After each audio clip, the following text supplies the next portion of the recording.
Assalamualaikum warahmatullahi wabarakatuh. Shalom, Om Swastiastu, Namo Buddhaya, salam kebajikan. Selamat pagi dan salam sejahtera untuk kita semua. Pertama-tama, marilah kita panjatkan puja dan puji syukur kehadirat Tuhan Yang Maha Esa atas segala rahmat dan hidayahnya, sehingga kita masih diberikan keberkahan yang tak terhingga. Halo Sobat Ekonomi, selamat datang kembali kepada seluruh peserta, Bapak Ibu dosen, dan Bapak Ibu guru pendamping dalam babak final Olimpiade Ekonomi Nasional 2024 Himpunan Mahasiswa Akuntansi Sekolah Tinggi Ilmu Ekonomi Indonesia Jakarta dengan tema Encouraging the Young Generation to Develop the Potential of Green and Blue Economy in Indonesia in the Era of Global Economic Growth. Bapak, Ibu, dan para peserta, sebelum melangkah ke acara inti, marilah kita mulai acara ini dengan berdoa terlebih dahulu, agar agenda yang akan kita laksanakan pada hari ini dapat bermanfaat serta acara dapat berjalan dengan lancar. Doa akan dipimpin oleh Saudara Malik Abrar. Kepada Saudara Malik Abrar, kami persilahkan.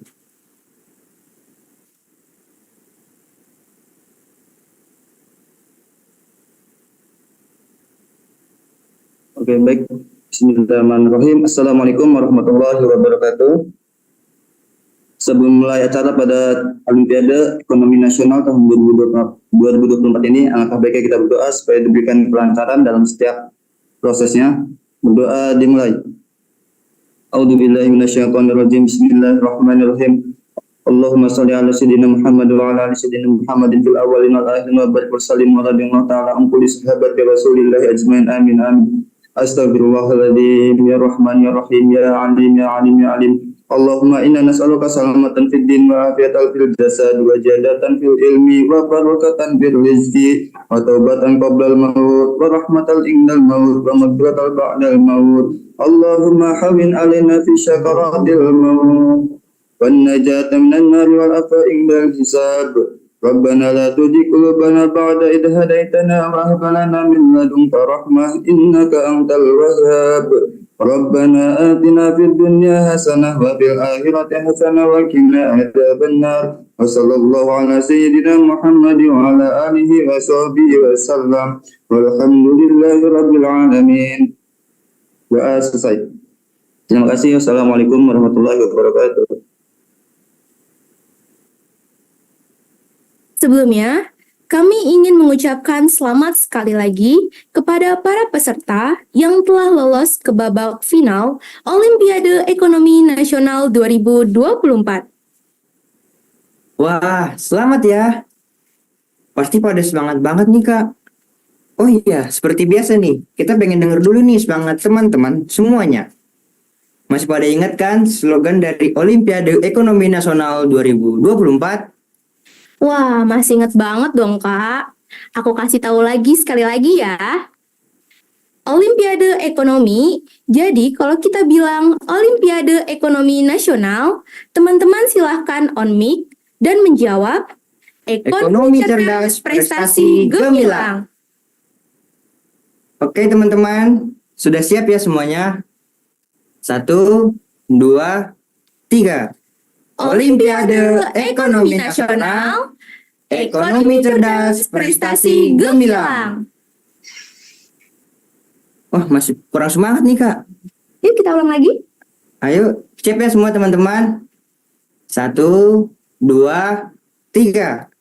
Olimpiade Ekonomi Nasional, ekonomi cerdas, prestasi gemilang. Mantap, pagi-pagi harus tetap semangat teman-teman. Benar banget tuh, Kak. Baik, terima kasih. Diharapkan teman-teman untuk kembali menonaktifkan mikrofonnya.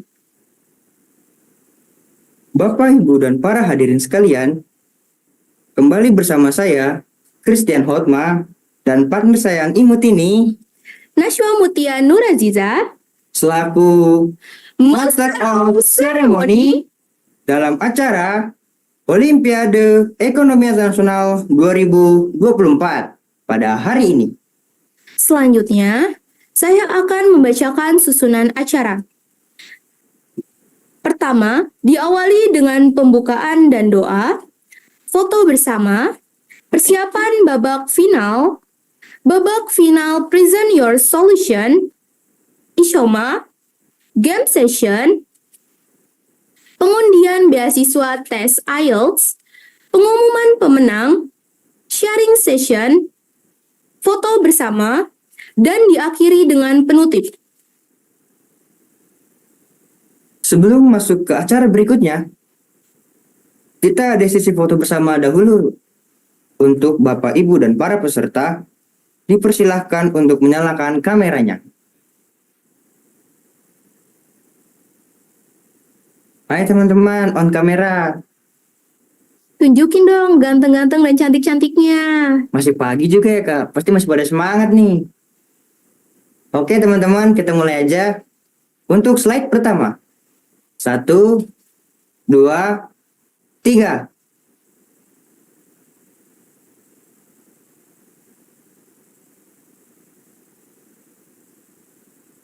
Ayo Kak, pada on cam.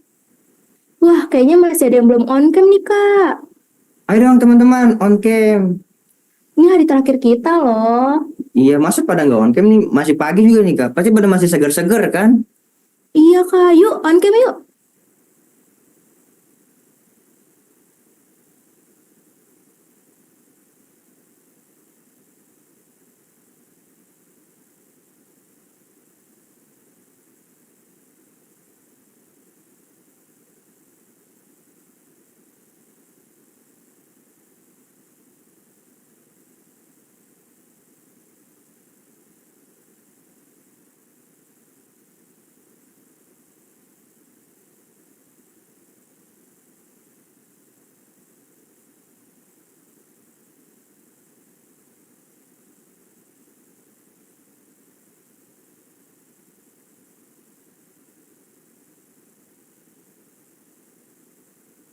Ayo nih, mana kawan-kawan? Ayo on cam yuk.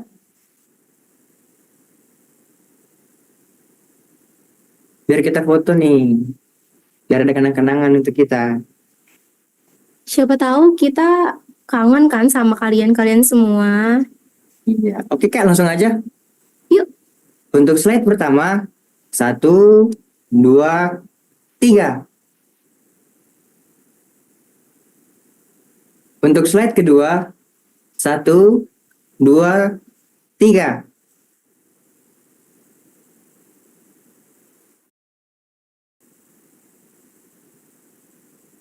Oke, masuk ke susunan acara yang selanjutnya, yaitu persiapan babak final, Present Your Solution.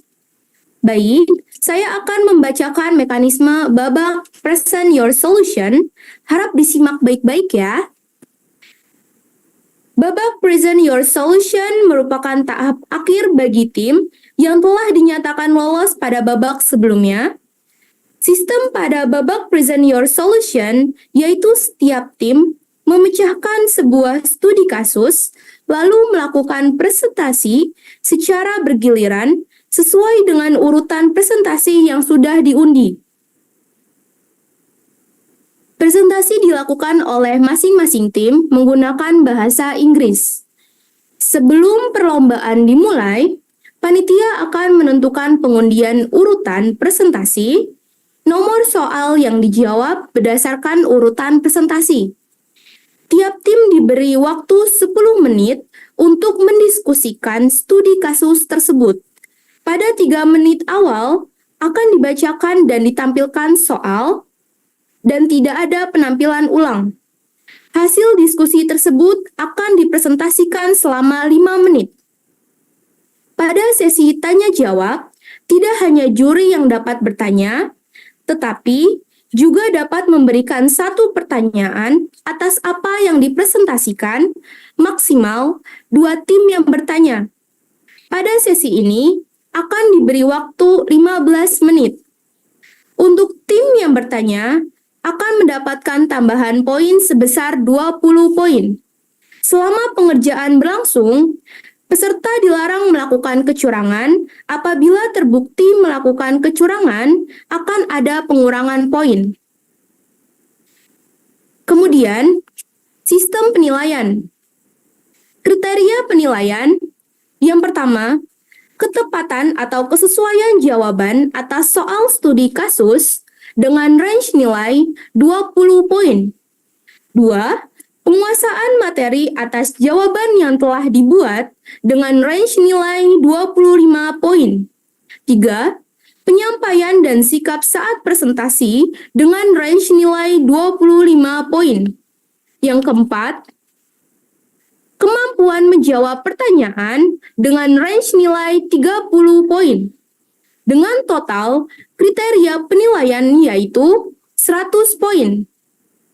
Informasi tambahan kepada seluruh peserta tim yang lolos pada babak semifinal, poin yang akan ditampilkan pada layar adalah poin yang telah dibagi 2 dari total poin pada semifinal, yang dimana sebelumnya dikalikan 2 sebagai modal poin pada sistem biddingnya.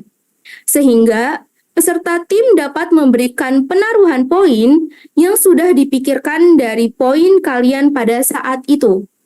Ke-11, keputusan panitia adalah mutlak dan tidak dapat diganggu-gugat. Baik, sudah bisa dipahami ya teman-teman untuk mekanisme pada babak final ini. Jika ada yang ingin ditanyakan, silakan langsung untuk melakukan raise hand pada fitur Zoom ya teman-teman. Jika tidak ada, kita langsung masuk ke acara berikutnya. Yuk teman-teman, kita mulai babak Present Your Solution.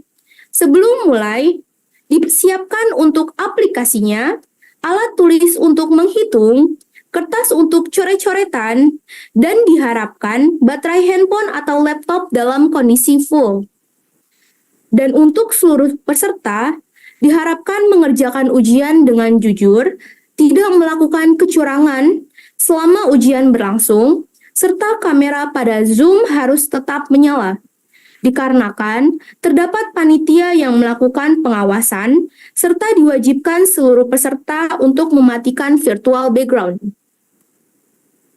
Sebelum kami memulai babak final, kami ingin memperkenalkan terlebih dahulu juri yang sudah hadir di Olimpiade Ekonomi Nasional pada pagi hari ini, yaitu Bapak Faris Faruqi, SE, ME, CSRS.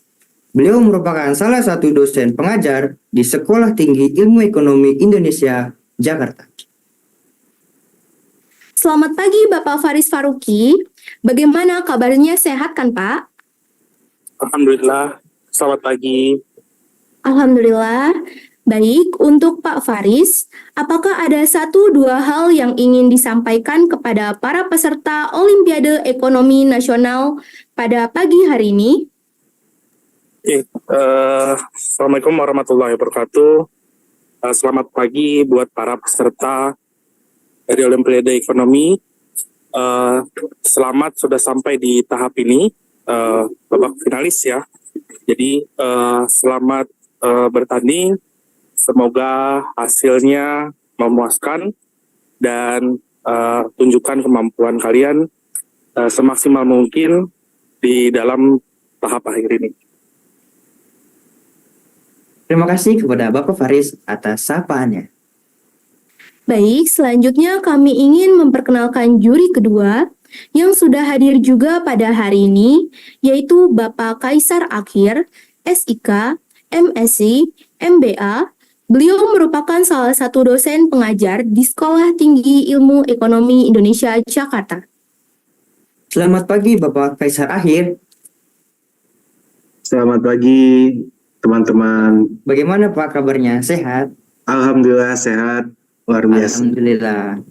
Baik, untuk Pak Kaisar, apakah ada 2-1 hal yang ingin disampaikan kepada para peserta? Oke, Assalamualaikum warahmatullahi wabarakatuh. Selamat pagi semuanya. Selamat telah bergabung dan mengikuti kegiatan Olimpiade Ekonomi ini dan sudah sampai pada tahap final di Olimpiade Ekonomi ini, dan ingin menyampaikan juga bahwa di Sekolah Tinggi Ilmu Ekonomi Indonesia Jakarta kita memiliki pusat kajian dan pengembangan bisnis ekonomi biru yang disebut dengan Indonesia Blue Economy Center. Nah, kebetulan saya sebagai direktur dari Indonesia Blue Economy Center itu. Nah, kemudian juga Pak Faris adalah Kepala Prodi dari S1 Manajemen di Sekolah Tinggi Ilmu Ekonomi Indonesia Jakarta. Jadi selamat berkompetisi dan semoga lancar dan mendapatkan hasil yang memuaskan. Terima kasih semuanya, selamat berkompetisi. Baik, terima kasih kepada Bapak Kaisar Akhir atas sapaannya. Baik, langsung saja kita mulai babak final. Present your solution. Sebelum memulai, kita akan melakukan pengundian urutan presentasi menggunakan spin wheel. Nomor soal berdasarkan urutan presentasi. Yang mendapat urutan pertama, maka tim tersebut mendapatkan soal nomor 1. Begitupun dengan seterusnya. Baik, kita mulai ya untuk spin wheel-nya. 1, 2, 3.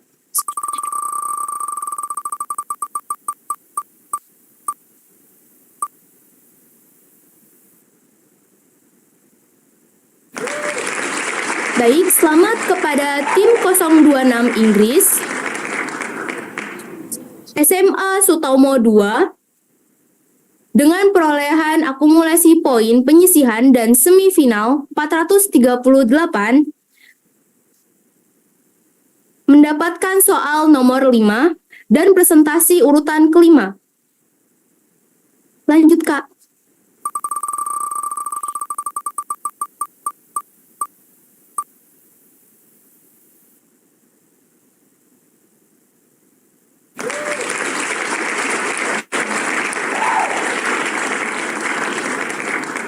Baik, untuk tim 016 Haiti, SMAK 3 Penabur Jakarta mendapatkan soal nomor 1, dan untuk menjawab soal nomor 1, kalian berada di pertanyaan nomor 1. Baik, kita lanjut.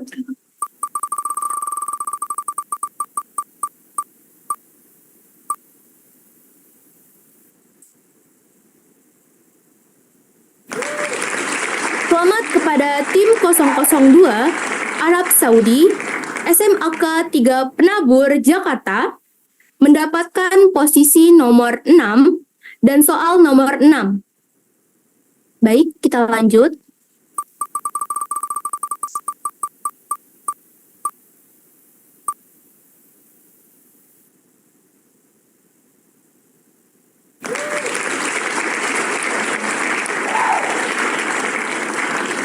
Selamat kepada SMAS Pribadi Beji, tim 022 Turki mendapatkan posisi nomor 4 dan akan menjawab soal nomor 4. Baik, kita lanjut.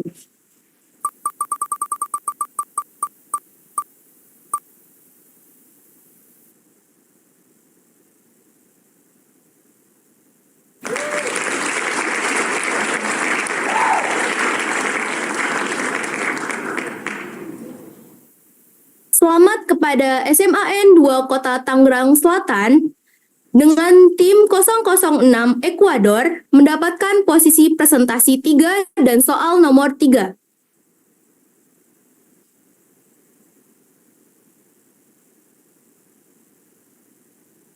Dan langsung saja untuk tim Ignatius Global School Palembang, kalian mendapatkan dengan tim 014 Mesir, kalian mendapatkan posisi nomor 2 dan akan menjawab soal nomor 2. Baik, kita lanjut. Silahkan kepada tim Haiti 016 SMKK 3 Penabur Jakarta mendapatkan soal nomor 1, yaitu akan saya bacakan.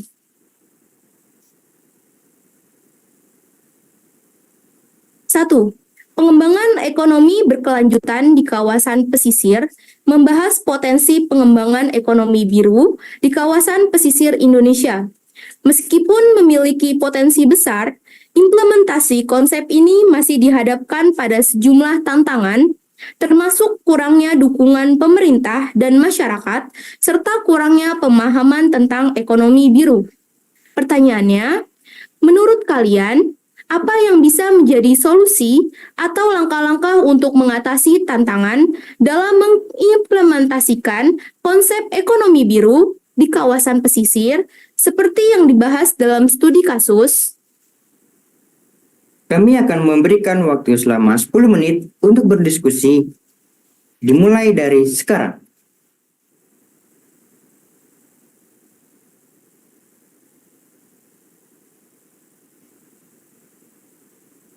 Baik, diingatkan kembali untuk peserta jangan memakai virtual background.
Oke, waktunya sudah habis. Langsung saja dipersilahkan kepada tim nomor urut pertama, yaitu tim Haiti 016 SMAK 3 Penabur Jakarta. Silakan untuk mempresentasikan jawaban selama 5 menit, dimulai dari sekarang. Okay.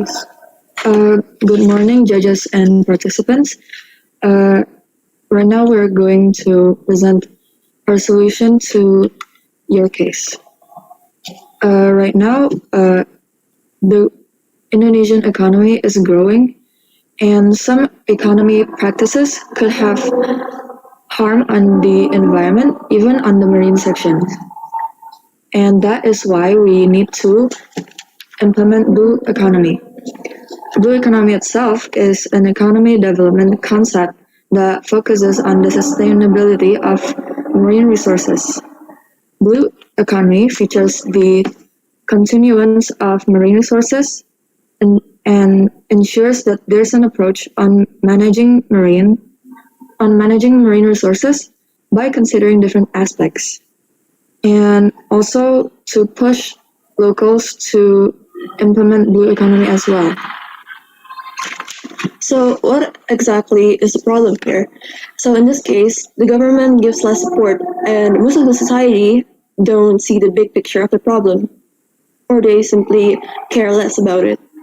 So without the blue economy, the economy will likely stop growing, and also the environment, in this case the ocean and the coast, becomes polluted and harmed. Okay, so there are many solutions that we can come up about the problem in blue economy Indonesia coast. The first one that we came up is about the sustainable fisheries management. If we implement the regulation and practice to ensure fisheries are harvested at sustainable levels, we can prevent overfishing and habitat destruction. The second one is marine protected area, or MPA. Establishing MPA to conserve marine biodiversity, we can protect critical habitats and promote sustainable fishing practice. The third one is coastal zone management. Developing integrated coastal zone management plans to address pollution, habitat degradation, and conflict among various coastal users. And the fourth one is the aquaculture practice. We can promote sustainable aquaculture practice that minimize environmental impact and support local livelihoods. The fifth one is economic diversification. Investing in alternative livelihoods for coastal communities such as ecotourism, seaweed farming, and marine biotechnology. And that is our solution. And we hope Indonesia can work towards a more sustainable and resilient blue economy along its coastline. And we also hope that younger generations can also develop real solutions for this problem. We can actually simply start with very simple things in real life, such as, very easy, we can throw our trash in places that should be, so not the ocean, and we can also use less personal vehicles, use more public transportations, and this, yes, and also we can reuse and recycle trash and all the things we have, and this can lead to a better environment, not only for us but also for the future, for a greener and more sustained economy, and also the environment. So we should not only look at the growth of the economy, but also the environment, because without the environment, the economy will not grow. Will not grow better, because the economy and the environment are two things that are connected to each other, and this simply our presentation for this case. We're sorry for any mistakes that we made, but thank you for listening, and we are accepting all your questions. Thank you very much. Baik, terima kasih kepada tim 016 Haiti SMAK 3 Penabur Jakarta atas presentasi jawaban soalnya. Kepada Bapak Faris dan Bapak Kaisar, dipersilahkan jika ada pertanyaan kepada peserta untuk sesi tanya jawab selama 15 menit dari sekarang.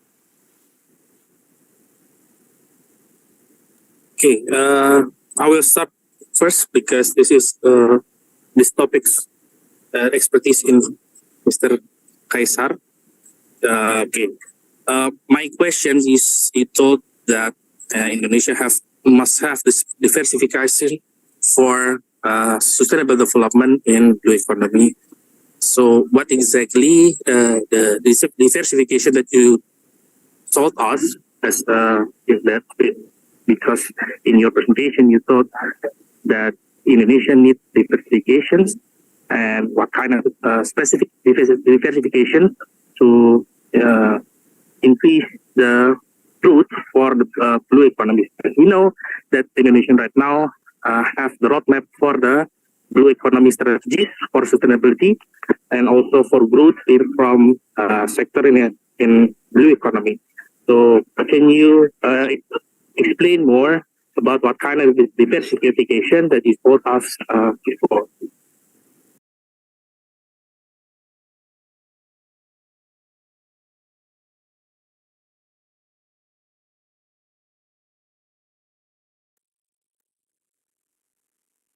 Did you know?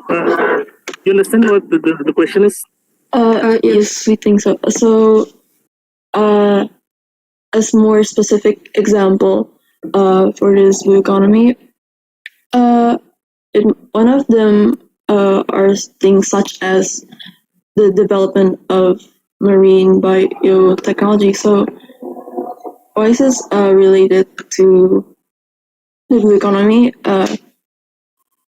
So, it is a renewable energy, and this renewable energy is also environment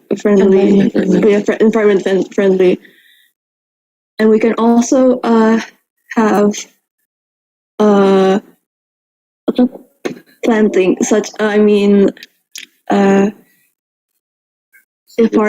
farming such as seaweed farming. This is also friendly for the environment. Okay. So what exactly that? Because you told us this is also the concern from Indonesian government about the blue economy. That's why the government implemented the strategies and also the goals for developing a blue economy, especially in Indonesia, from 2023 up until 2045. So, what is the goal that Indonesian government want about the blue economy in Indonesia? I'm sorry, what's the question? The goal? Yeah, the goal, the end goal, the end goal from the government that want to achieve for from 2023 up until 2045. So the angle of the government policy that talk about the blue economy in Indonesia is focused to have a better economy with friendlier environmental friendly economy. Yeah. So the point is that we have a better economy, but also still a greener environment and also bluer environment in the coast and the ocean. That is the goal of it. Does it answer your question? Yep. Maybe that's all for me from now. maybe Mr. Kaisar to have more discussion. Okay, thank you, Mr. Faris. Yeah, okay. For the Haiti team, do you have heard about the blue finance? And yeah, I would like to know, in your opinion, please, could you relate the blue finance and industrial technology 4.0 in supporting and encouraging the blue economy development in the coastal areas? Yeah, thank you. That's all my question.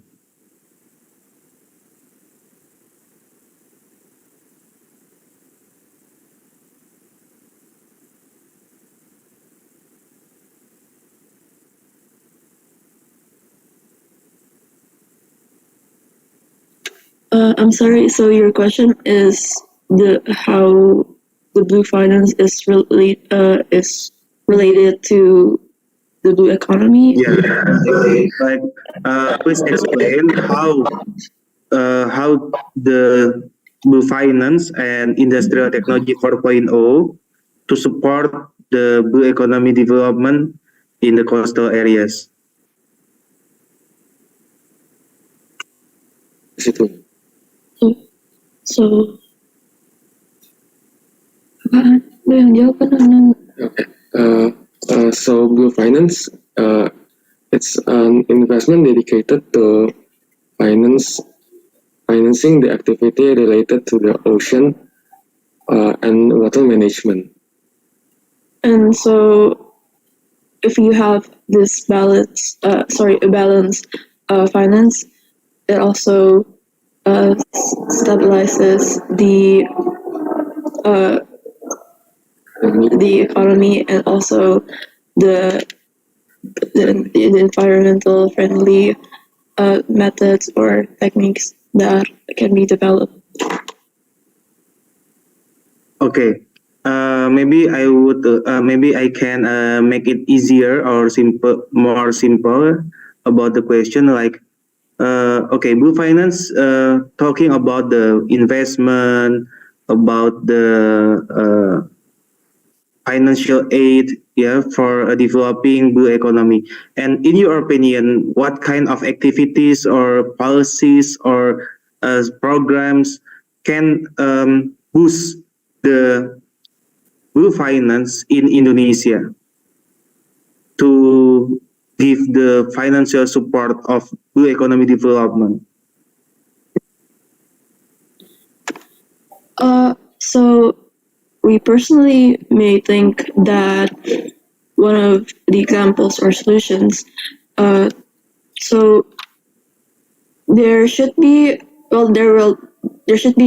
new developed techniques or technology, but to also stabilize the finance or the blue finance, there should definitely be a very a big discussion about it. So you can't just think about this new technology and so for example you have this plan A, but this plan A you can't just develop it right away because there need to be a discussion, there need to be a test if it's actually safe for the environment and if it still is safe for the finance of the country,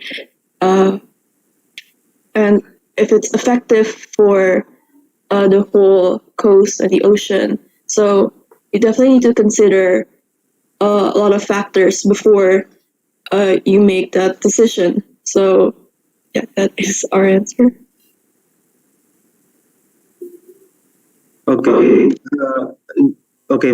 Give me two sample of algae product. Yeah. That relate with the blue economy principle. Seaweed. Algae is seaweed. Yeah. Algae, macroalgae is a seaweed. Microalgae like a phytoplankton. So, give me two sample of bioproduct from seaweed related to blue economy principle? Because you mentioned about the seaweed.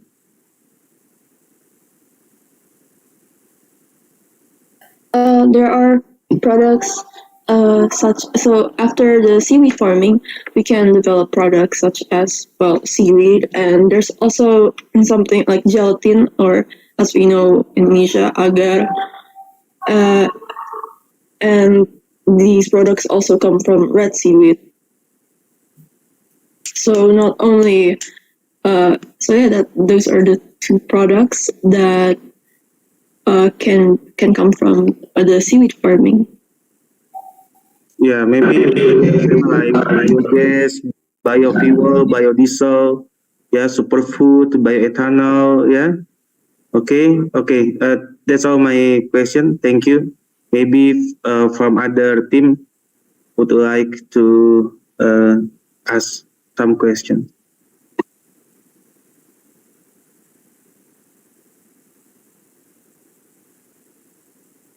Please, moderator or MC, I give back to you.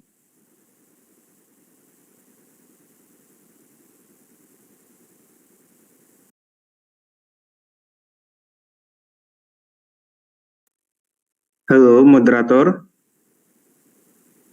or MC, please lead the discussion session from judges dan. Ya baik, karena masih ada sisa waktu, dipersilakan untuk teman-teman yang ingin bertanya, dipersilakan untuk ketik nama tim di forum chat.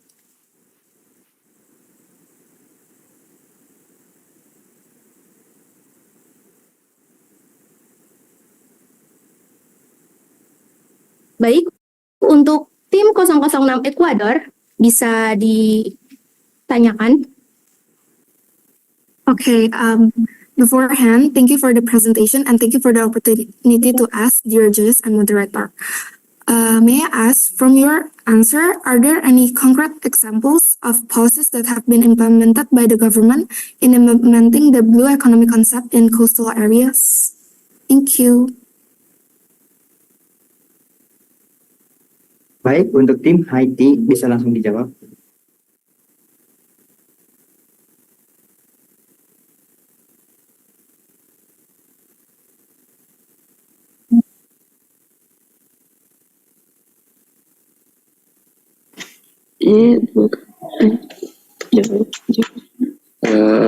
So we think there is an example of policy by the Indonesian government, especially by Bappenas. The example is Blue Economy Roadmap, Indonesia Blue Economy Roadmap, that cover the blue economy in many areas.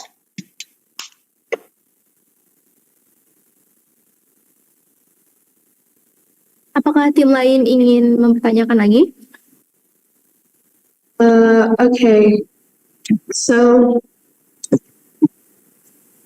as we know, in order to successfully accomplish a program, we need participation from every generation.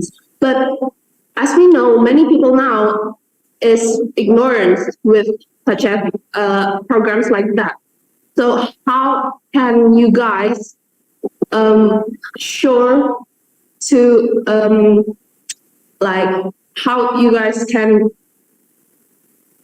inspire people to help you guys to successfully do the program? Because I know you guys, but as we know, we cannot do the program by ourselves. We need other people, right? So in order to successfully do the program, how can you guys inspire other people to do it? Thank you. So we definitely should spread awareness, right? And I think as a younger generation, it's very easy to spread it around social media. But how to inspire them?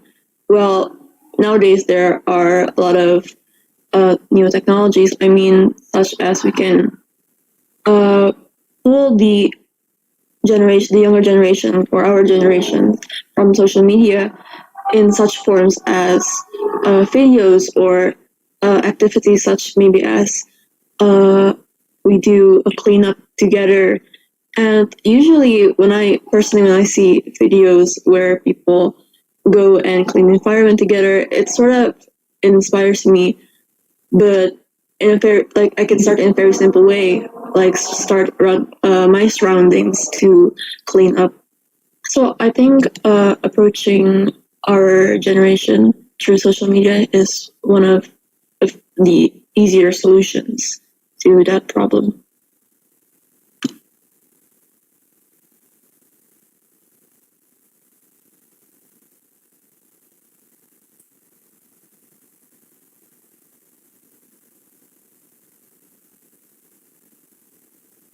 Baik, terima kasih untuk tim 016 Haiti SMAK 3 Penabur Jakarta atas jawabannya. Dan terima kasih kepada Bapak Faris dan Bapak Kaisar. Baik, kita lanjut saja ke tim berikutnya. 014 Mesir, Ignatius Global School Palembang.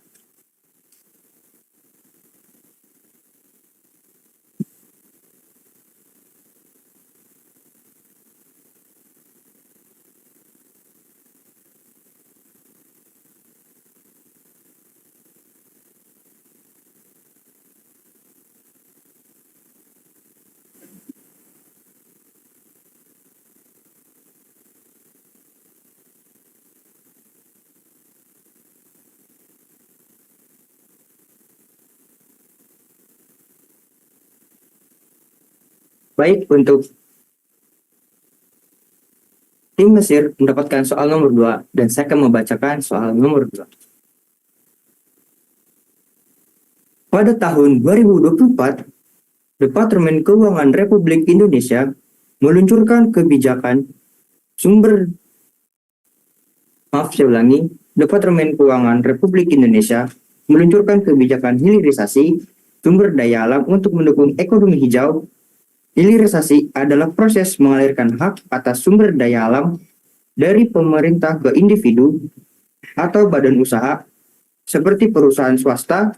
Kebijakan ini diharapkan dapat mendorong penggunaan sumber daya alam secara berkelanjutan dan bertanggung jawab.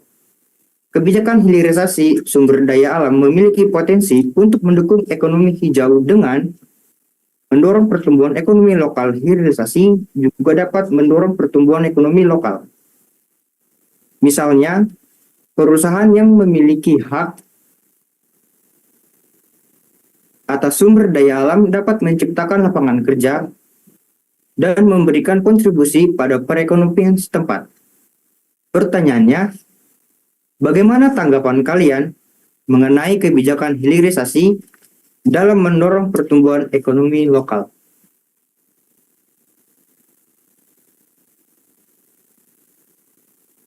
Baik, untuk tim 014 Mesir, sudah bisa dipahami ya untuk soalnya. Untuk waktu diskusi 10 menit dimulai dari sekarang.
Untuk tim Mesir, harap diperlihatkan 3 anggotanya ya ke dalam kamera.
Kami ingatkan kepada seluruh tim untuk mematikan background room Zoom-nya ya.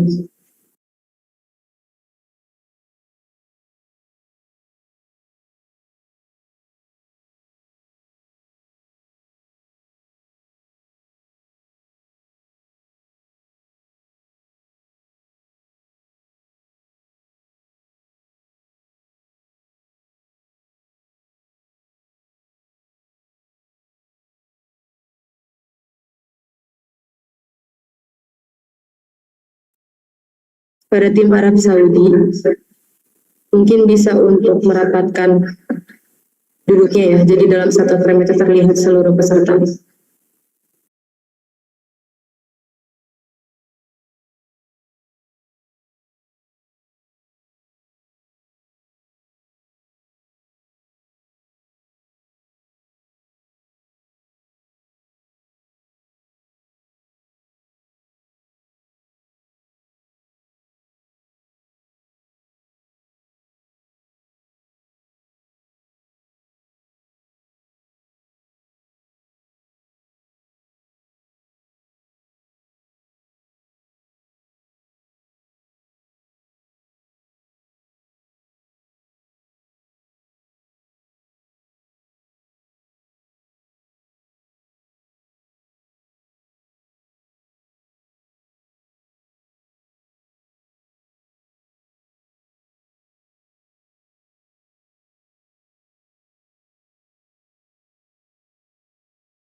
Oke, langsung saja dipersilakan kepada tim nomor urut kedua, yaitu 014 Mesir, Ignatius Global School Palembang. Silahkan untuk mempresentasikan jawaban selama 5 menit, dimulai dari sekarang.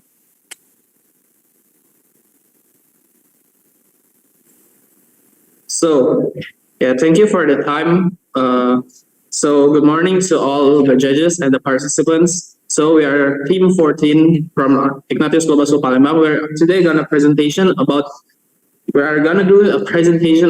the green economy and the regulations that the government can make to use this heliarization program to accomplish the economic growth. So to begin with, this program of heliarization is a program that can effectively use the environment resources to accomplish economic growth. In addition, we agree about this kind of program to get started immediately. Private company can help the government to boost the economical advantages, such as managing the resources at the country itself. So the pricing range itself can get an enormous advancement. For instance, Indonesia had already made a regulations about the nickel, such as prohibits the export of raw nickel abroad. Heliarization is a process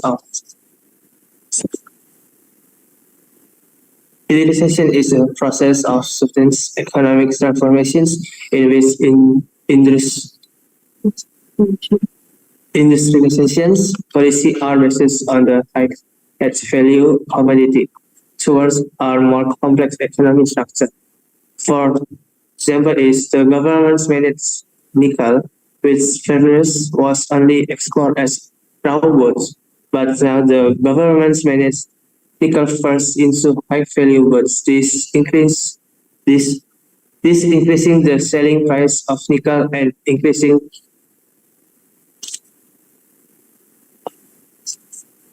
foreign exchange in a country. Okay, so we all agree that this is an excellent idea to increase economic growth, but because as we know, private companies is known for their efficiency and effectiveness in using and managing resources. They also known to have a lot of capital, more than the government has. So they indeed can use the resources very well. But on the other side, the government also has to set regulations to prevent companies doing exploitations, such as my teammates have already mentioned before. In addition, this program is also can boost the economical growth. So when the economical growth is at the highest level, we can do a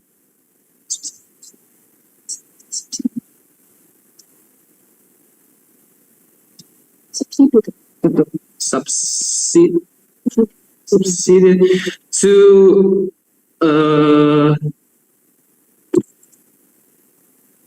make another programs that can develop Indonesia economic development too. So this heliarization program can also, if it is done efficiently, effectively, and well, it can also have impact on Indonesia development in economy. We're so sorry if we have, okay. So we can also decrease the unemployment to work on this program. So yeah, in conclusion, we agree, and this program has to be done immediately because it has many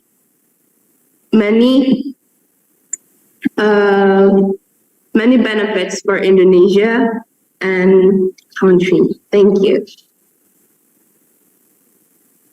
Baik, terima kasih kepada tim 014 Mesir Ignatius Global School Palembang atas presentasi jawaban soalnya. Kepada Bapak Faris dan Bapak Kaisar, dipersilakan jika ada pertanyaan kepada peserta untuk sesi tanya jawab selama 15 menit dimulai dari sekarang. Okay. Should start with the Kaisar or me? Do you want to start first? Okay, maybe this. Okay, Mr. Faris, maybe this term I first. Yeah.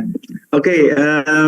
For Team Mesir, I would like to ask you about how do you connect the downstreaming program with the SMEs? Yeah. And in your opinion, what kind? My second question, yeah. What kind of a sector that beside the mining sector to or can be developed by downstreaming policy and program? I would like to clarify that in English it's not hilirization, yeah, but downstreaming. Okay, yeah, thank you.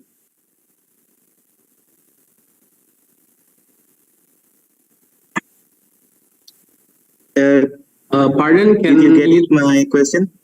Pardon, can you repeat the first question? The connect one? I didn't really hear it. Yeah. How do you connect the downstreaming program policy with the SMEs, small medium enterprises? Yeah, because downstreaming program should grow the SMEs in Indonesia. Yeah, not only the big company industrial sector, but also you should see this policy and program as a system, as an integrative and holistic policy, not just growing the industrial sector like factory, manufacture. Not only that, but in your opinion, how to connect the industry sector with the SMEs, small and medium enterprises? Okay, did you get it? Okay, thank you. Yeah, maybe please answer the question.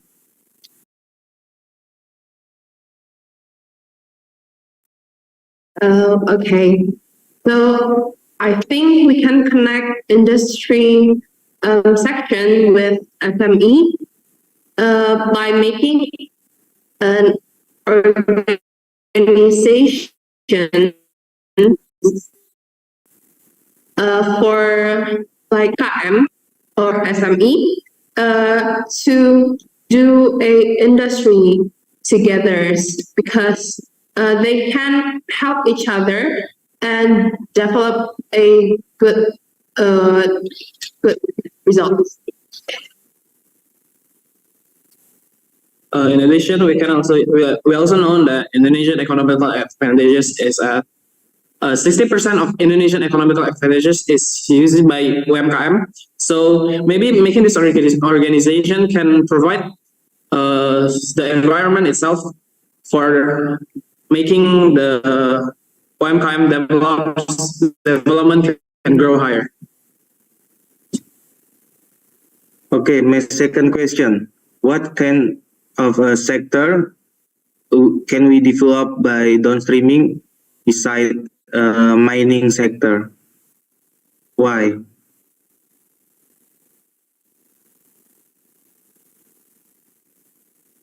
Did you get it, my question? Yes. Please answer the question. So we think we can also do the downstreaming program in agriculture sector. So because as we know, we have a lot of nature riches, but we don't use them very efficiently and effectively. So if we also do this program in agriculture sector, I think there will be a very big increase. For instance, rice. Indonesia is one of the highest rice product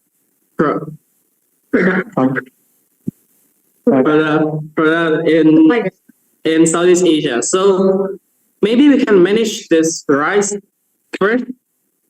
So we can make like food, maybe like nasi goreng. It's like just one of the fried rice. It's just like one of the highest selling maybe food in Indonesia, one of the well-known food. So maybe we can manage it first, like things like that, and we can make it like maybe export it to like thousands of countries out there.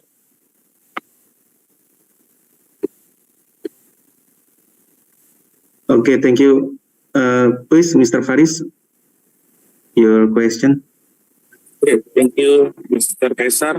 Okay, thank you for the presentation, Group Visir. And I know that your group is agree about the downstreaming program from the Ministry of Finance Ministry of Indonesia. But I noticed that but the reason that your groups present that the capital, we have a problem with capital, and also you told us that from the private sectors is having more capitals than governments. Can you elaborate the problem that problem and give specific information, or please elaborate why your group think that because the capital is the problem for that the government right now doing the downstreaming programs, and you mentioned that the capitals is also the problem. So by specific, I quote that the private sector have more capital than a government. Can you elaborate that kind of problems?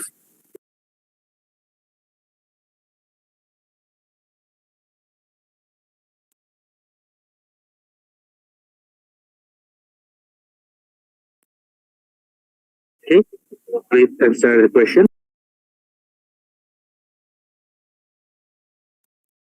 Maaf sebelumnya kepada tim Mesir, apakah boleh agak turunkan kameranya? Baik, terima kasih.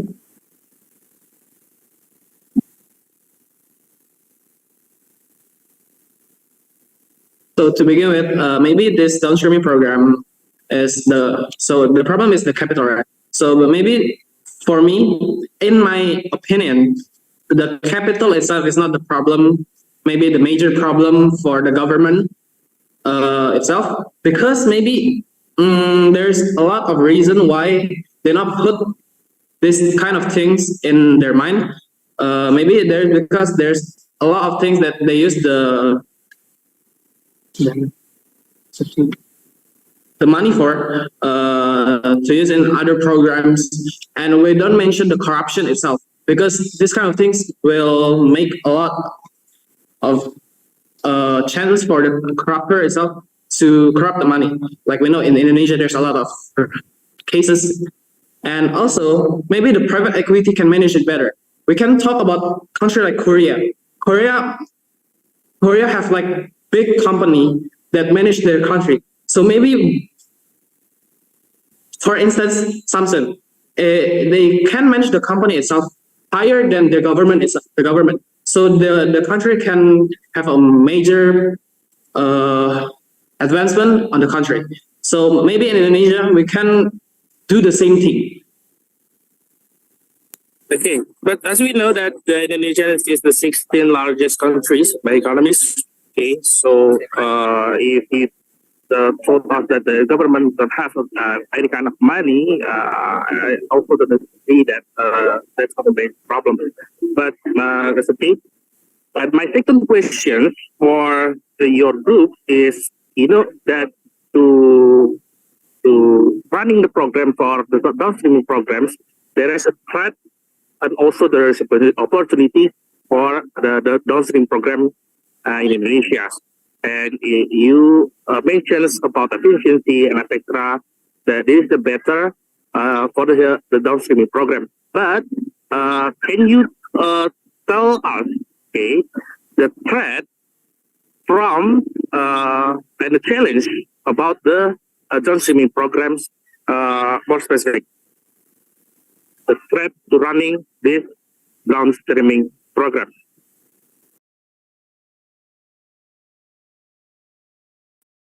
Pardon, can you more make the question more specific because we don't really can understand. Okay, can you clearly hear me? I can clearly hear you, but sometimes there's Okay, so distortion. Okay, so your group already mentions that the downstreaming program from the government is very efficient if you put it to the private sectors to add more value. Can you elaborate more specific that what kind of threats if the government running these kind of programs to give the authorities to the private sectors and also for the industry? The threat for governments like Indonesians that you put authorities to the private sectors because you told us that private sectors is more efficient, having more capitals and also very efficient, and there is a success example from other countries. But what is the threat, especially for Indonesians, to running this downstreaming program?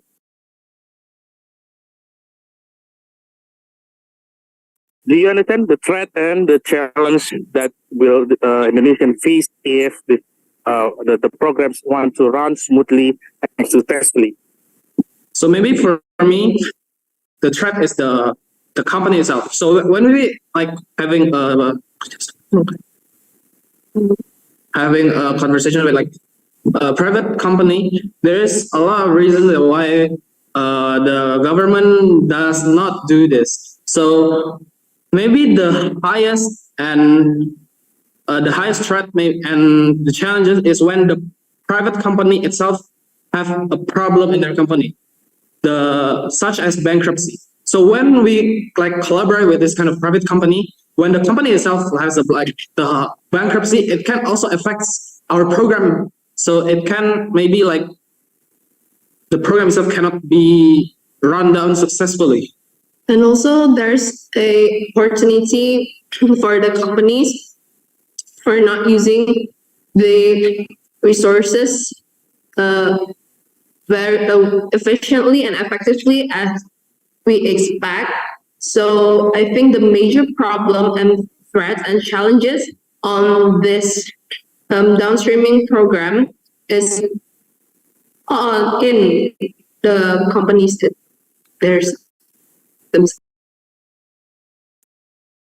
Okay, that's also the problems that you will face if you running the programs. Then my highlight is when you put more authority for the private sector, there will be efficient and also there will be effective to add more value to our natural resources. Okay, because Indonesians have a lot of natural resources that need to be processed, and then we give it added value, then we'll grow the economy. So my highlight is about that if you give more authorities to the private sector, they will exploit it more. So what is the government's positions that will the threat that will they face it because giving more authorities? What is the government positions to running the program, because the government needs a partner to produce to make a production from the natural resources and make it efficient and effective. But what is the the the the positions and the what do you call it, the position or the authorities that government have if you give the downstreaming programs or for the private sector, Bapak, etc. waktunya sudah habis. Okay, thank you. Baik, terima kasih kepada Bapak Faris dan Bapak Kaisar, serta tim Mesir 014 atas jawabannya. Baik, terima kasih. Lanjut ke tim berikutnya. 006 Ekuador, SMAN 2 Kota Tangerang Selatan.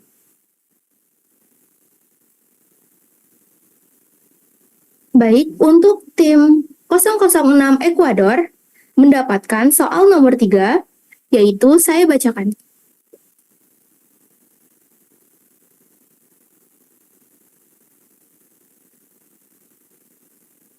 Dalam era pertumbuhan ekonomi, banyak perusahaan mulai mengubah produk dan strategis bisnis mereka untuk menjadi lebih ramah lingkungan. Dua perusahaan yang memimpin gerakan ini adalah Biruko dan Hijauko.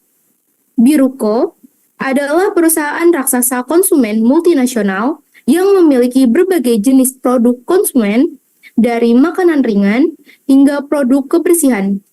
Sedangkan Hijauko adalah perusahaan kecil yang berfokus pada produk-produk organik dan ramah lingkungan seperti pupuk organik dan bibit tanaman.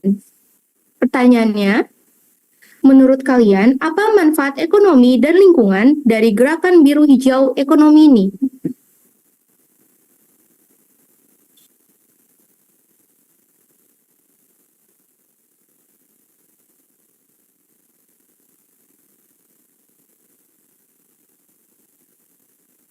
Baik, kepada tim 006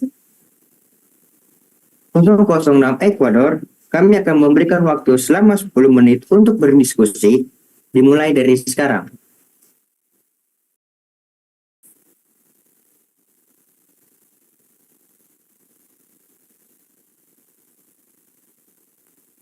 Baik, kepada 006 Ekuador, diharapkan bagi 3 pesertanya untuk in-frame semua, jadi terlihat di dalam satu layar ya.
Baik, sekali lagi kepada 006 Ekuador, tolong dimundurkan device atau kamera yang digunakan agar 3 peserta dapat terlihat di dalam satu layar.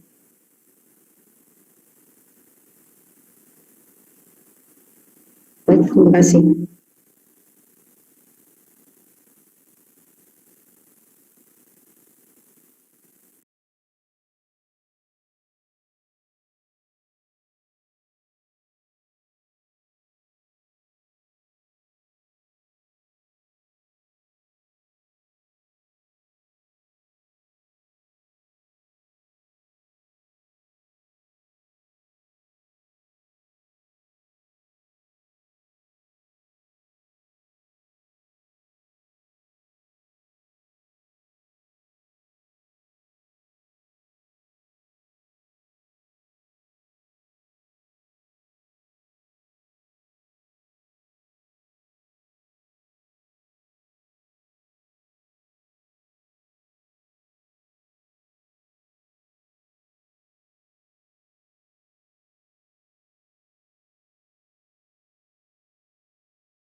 Untuk tim Ekuador, bisa tolong dikebawahin kameranya sedikit?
Oke, langsung saja dipersilakan kepada tim nomor urut ketiga, yaitu 006 Ekuador dari SMAN 2 Kota Tangerang Selatan.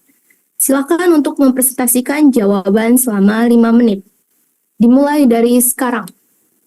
Good morning, judges and fellow friends. And first of all, thank you for the moderators for the time. Today we're going to present our answers. So, Green economy is an economic concept that aims to improve the welfare and social equality of society, while reducing the risk of environmental damage. A green economy can also be interpreted as an economic system that tries to reduce carbon emission and other negative impacts on the environment. This can be achieved by using natural resources economically, reducing waste and pollution, and promoting the use of renewable energy and clean technology. While a blue economy is a complement of the green economy that focus on the sustainable use of ocean and marine resources. The concept of green economy is actually not much different from the concept of blue economy. The main difference between a green economy and blue economy lies in the focus of economic development. A green economy places a focus on sustainable economic development, involving the responsible use of natural resources, reduction of pollution, and utilization of renewable energy. Meanwhile, the blue economy is more focused on sustainable economic development in the marine sector, emphasizing the importance of preserving and managing sustainable marine ecosystem.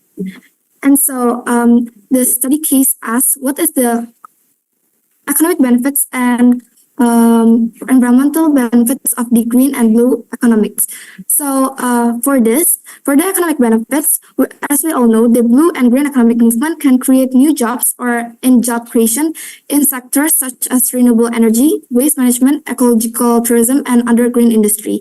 The second one, as we all know, the economic growth and green economy is so related that green economy encourage innovation in technology and sustainable economic practice that can accelerate long-term economic growth and increase global competitiveness. And last one, for the economic benefit, the green economy can improve community well-being. So through the investment in green infrastructure, education, and training, the blue and green economic movement can improve the overall welfare of society, especially in vulnerable communities. And for the environmental benefits, we all know that the green and blue economy can reduce greenhouse gas emissions.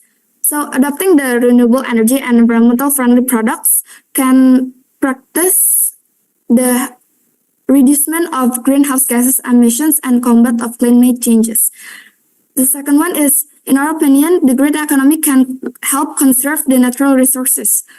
So this movement can encourage sustainable management of natural resources such as water, forest, seas that can help maintain. So it can help maintain the biodiversity and ecosystem that are important for human life.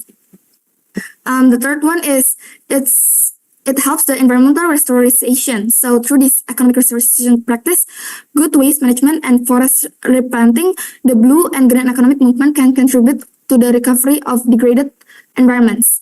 And the last one, in our opinion, the green and blue economy can improve the air and water quality. So investment investing in renewable energies and waste management can help reduce air and water pollution, so that it can improve the quality of living environments for humans and other creatures. So, in conclusion, overall, the blue and green economic movement have a great potential to improve the economic and environmental conditions, as well as increase overall social welfare, which they can create new jobs, they can enhance the resilience and adaptation of communities to climate changes and natural disasters, and also they can help conserve and restore the biodiversity and ecosystem surface, and they can help reduce the greenhouse gases emissions and pollution, and improve the resources efficiency and circularity. I think that's all from our answers. Thank you for listening to our presentations.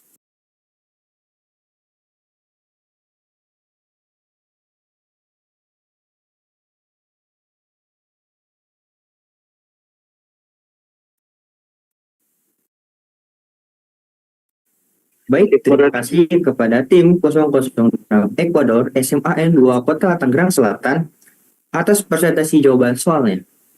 Kepada Bapak Faris dan Bapak Kaisar dipersilakan jika ada pertanyaan kepada peserta.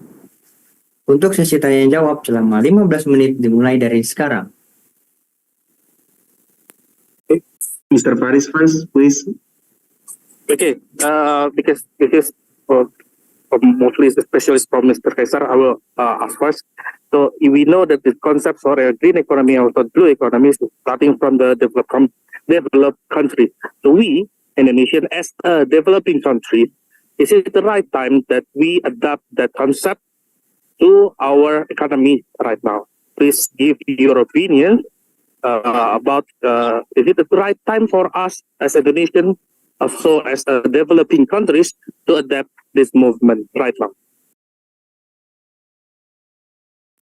Okay, I may answer the questions. So, in our opinion, I think as a developing countries, we should start adapt this green and blue economic system because for me itself, in my opinion, the green and blue economies have a lot of advantage and it can boost and help the Indonesia's economics also, and the green and blue economy can help Indonesia more develop and going to a more what we call like negara maju. Like by adopting this concept, we can start to negara maju. It is from our answers. Okay. My second question is because if we want to adapt as emerging countries or developing countries that will move up to the developed country, and this concept start from the developed countries and agree with all other nations in the world to start moving this movement of green economy and also blue economy. So, what is the real challenge that Indonesians, as a developing countries also or as emerging countries, that will be faced that if we want to adapt this movement about a green and also a blue economy? What is the real challenge that we will face it, and how? I think for as a developed countries, we may face some challenges such as like financial constraints or technological gaps and the potential resistance to change. So like developing the necessary infrastructure for this renewables energy or sustainable agriculture is kind of hard for Indonesia because we have these financial and technology gaps with other countries that are more developed than Indonesia. And I think we need the skilled workforce or skilled labor and the adjustment of from the traditional industries to more technologies so that we can balance the economic growth and environmental sustainability for this green and blue economic. Thank you. Okay, I think for me only there's two questions. Maybe we follow up from the specialist, Mr. Kaisar. Okay, thank you, Mr. Faris. My questions is, okay, do you know the? Okay, I have two questions here. I have two questions. First one, do you know what's the significant difference between green economy and blue economy? Okay, and the second one, my questions. Could you elaborate the green economy, blue economy, and sustainable development goals? Yeah. If you think blue economy and green economy, if possible to implement to be developed in Indonesia, why? Yeah, why do you think like that? Okay, did you get it? My question? Okay, please answer my question. Thank you. You still mute? Oh yeah, I'm so sorry beforehand. Can you please repeat the second questions? Because I cannot get second questions. Thank you. Yeah. Yeah, could you elaborate, yeah, the green economy, blue economy, and sustainable development goals? Please identify the shift between blue economy, green economy with sustainable development goals. Okay, and please elaborate also with your opinion that Indonesia need green economy and blue economy in this era. Okay? Yeah? Thank you. Please answer the question. First question. Okay, thank you. I will answer the first question. So the green economy refers to an economic system that prioritizes sustainability, environmental protection, and resource efficiency. It aims to balance economic growth with ecological well-being. And the blue economy encompasses economic activities that rely on the sea, often intersecting with other sections such as tourism, maritime transport, energy, and fishing. It aims to sustainable growth within the maritime and marine domains, recognizing that oceans and seas hold immense potential for innovation and prosperity.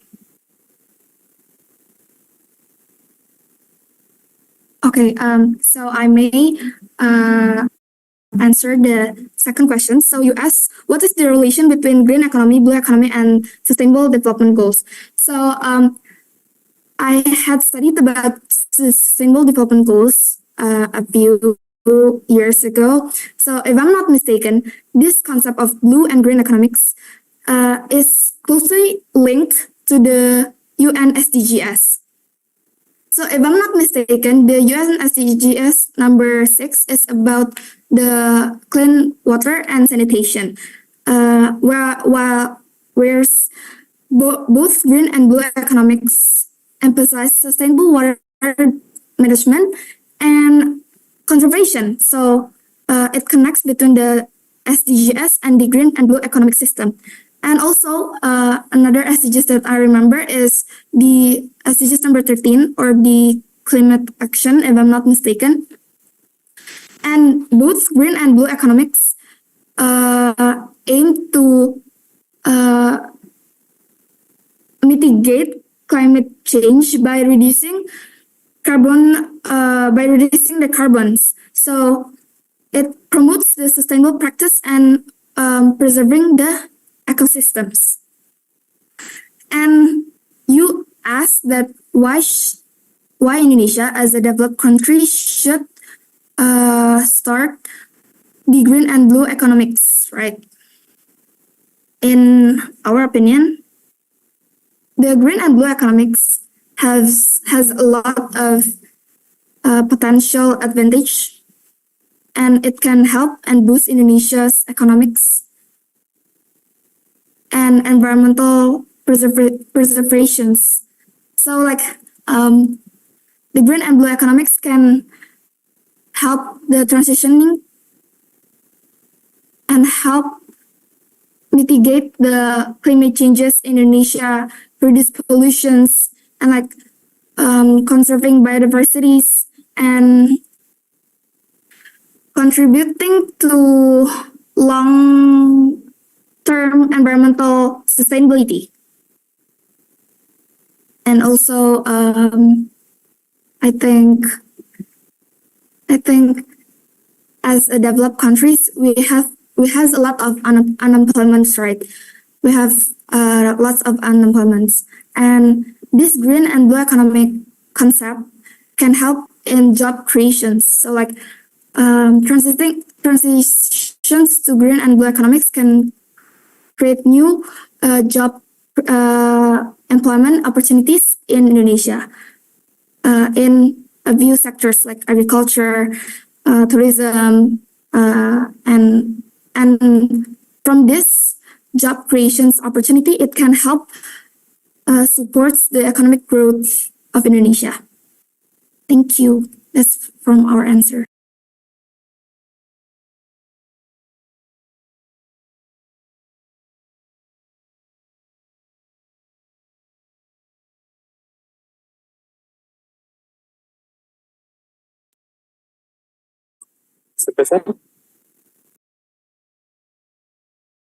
Okay, that's all my question.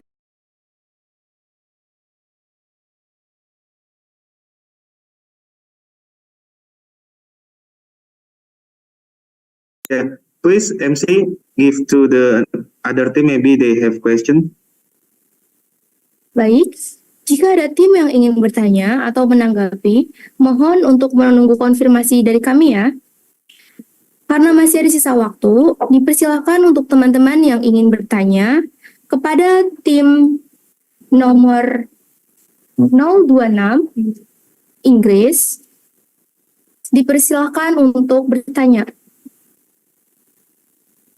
So as you said before, that blue economic and green economic can provide a job. So how can they provide a job for society, and what job you think they can provide? So that's all.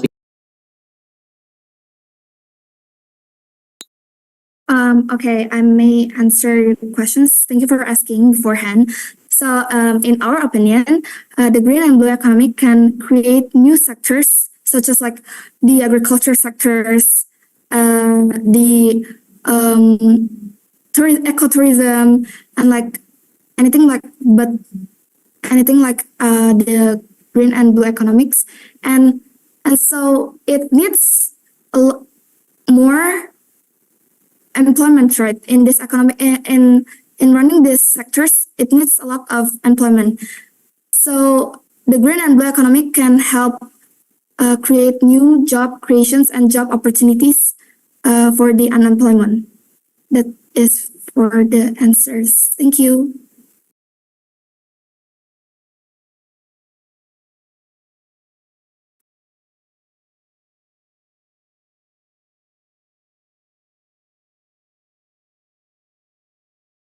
Baik, jika tim yang lain ingin menanggapi, silakan klik di kolom chat ya, terlebih dahulu.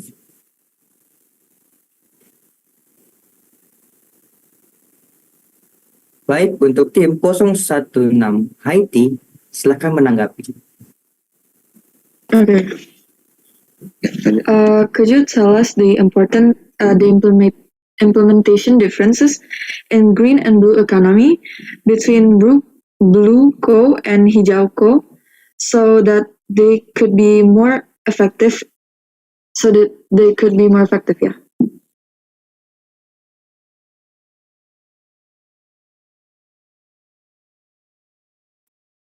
I'm sorry. So the questions is, what is the difference between the blue co and? Sorry, it's the implementation difference. How do you implement the green and blue economy? Like the implementation difference in green and blue economy between biru co and hijau co, so that they could be more effective. So yes, the difference between the implementation differences. Oh yeah, okay. Beforehand, thank you for the questions. So, I realized that the biruko and hijauko is kind of different to companies, right? Because the biruko is more focused on multinational company, and it focused on the cleaning products, while the hijauko is a small company that focus on the organics products. I may see the same. I may see this biruko and hijauko similarities because they both sells environmental goods, and I think they both promotes the green and blue economic. That's from us. Thank you.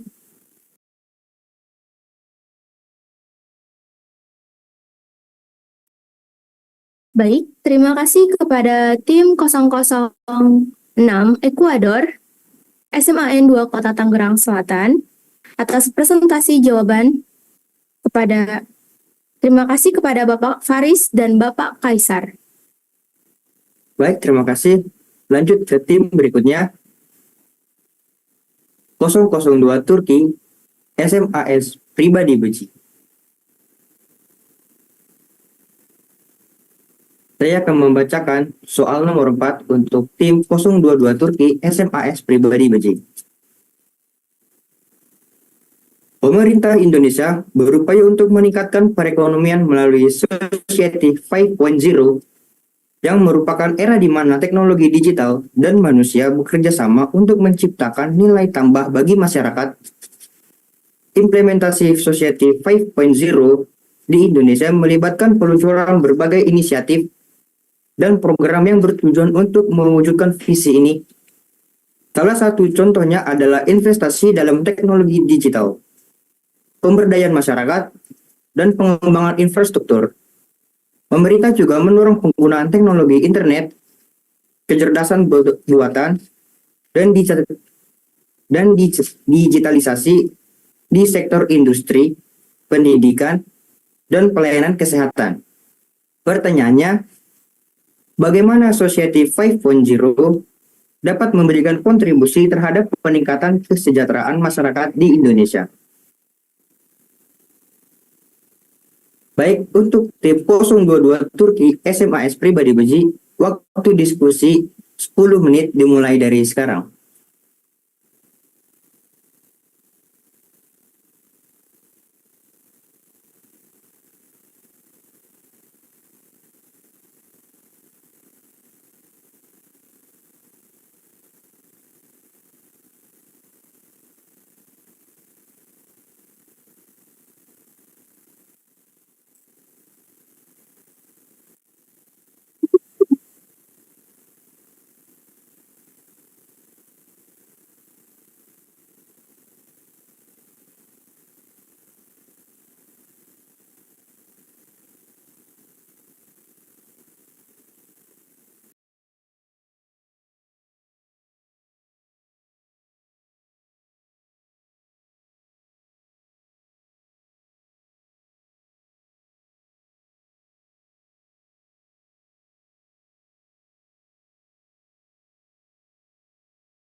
kepada tim 022 ini, boleh dimundurkan sedikit device-nya.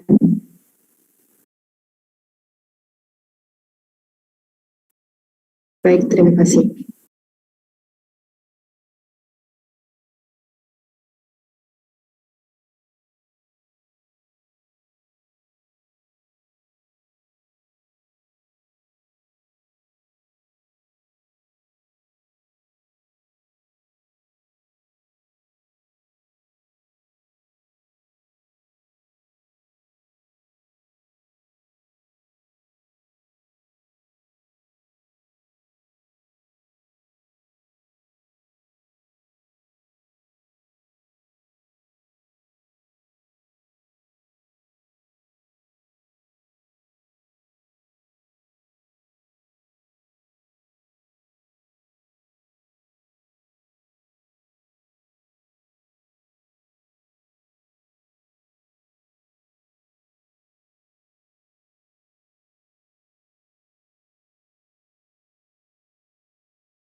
Baik, langsung saja dipersilakan kepada tim nomor urut ke-4, 022 Turki, SMAS Pribadi Beji. Silahkan untuk mempresentasikan jawaban selama 5 menit. Dimulai dari sekarang. Okay, good morning, everyone.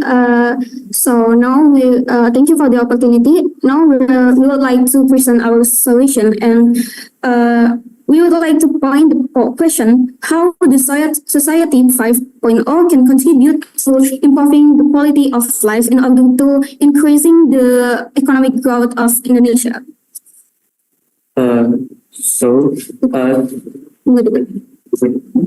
So the society 5.0, it's mainly is gonna increase the economic growth because the main point is about the digitalization and more value of program, and it's gonna make the human index is quality better of life, and then the technology it's gonna increase.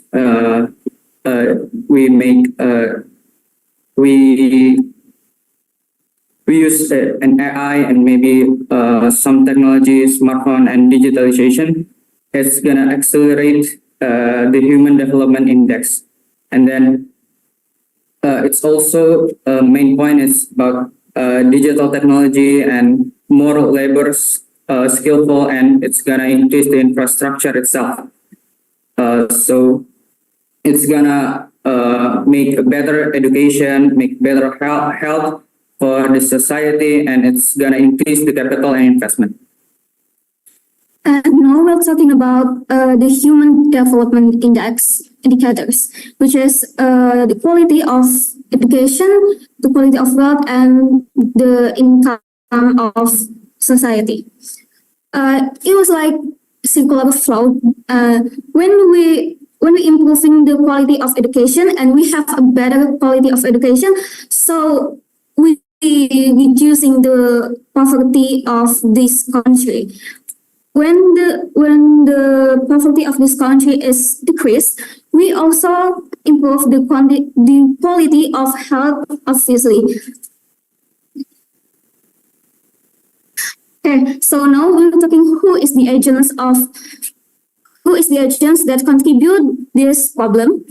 The first one is government. We have disadvantage of the society 5.0 also.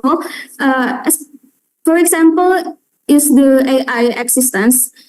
When the human resource is substituted by AI, and the government can make the regulation like communication and information ministry can filtering the platform, so the human resources not at all substituted by technology. And the private company can provide and collaborating with the government to provide the sustainable technology like urban forest, planted boxes, something like that. So in conclusion, it's the society 5.0 is gonna increase the economic growth. We have 4 points that is indicator for the economic growth. It's capital and investment. The second one is human development index. Number 3 is health. Number 4 it's education. So the 4 indicator is increased, and it's gonna make the stabilization of the country itself, and it's gonna accelerate more because the society it's benefit from the government regulation. But beside that, there is the disadvantage like we mentioned about before, like the AI is gonna substitute the human resource. Okay, I think that's all for us.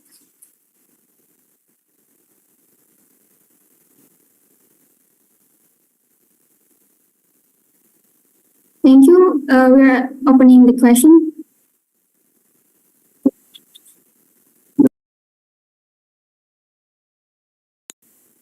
Mr. Kaisar, let's start.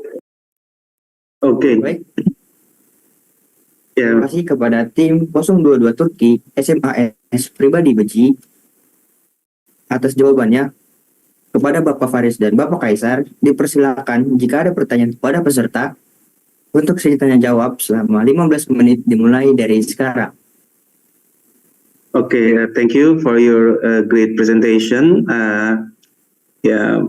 I like your presentation, and please ask my two questions. First one about the Society 5.0. Yeah, give me the example, the implementation of Society 5.0 in the small island. That what kind of a business can integrate the technology of Society 5.0 with the blue economy and green economy business in the small island. Okay. Now, the second one is what do you think about the obstacle challenges of the implementation of a Society 5.0?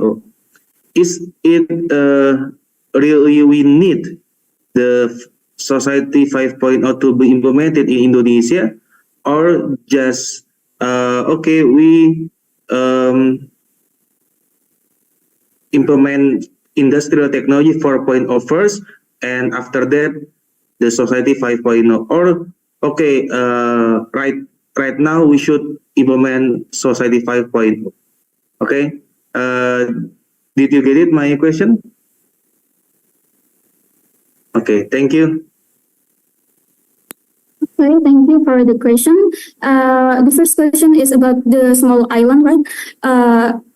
A small island or treaty areas, usually it doesn't reach by technology, right? So the business that can be used there, it was the business with sustainability resources like organic waste, electricity, such as PLT.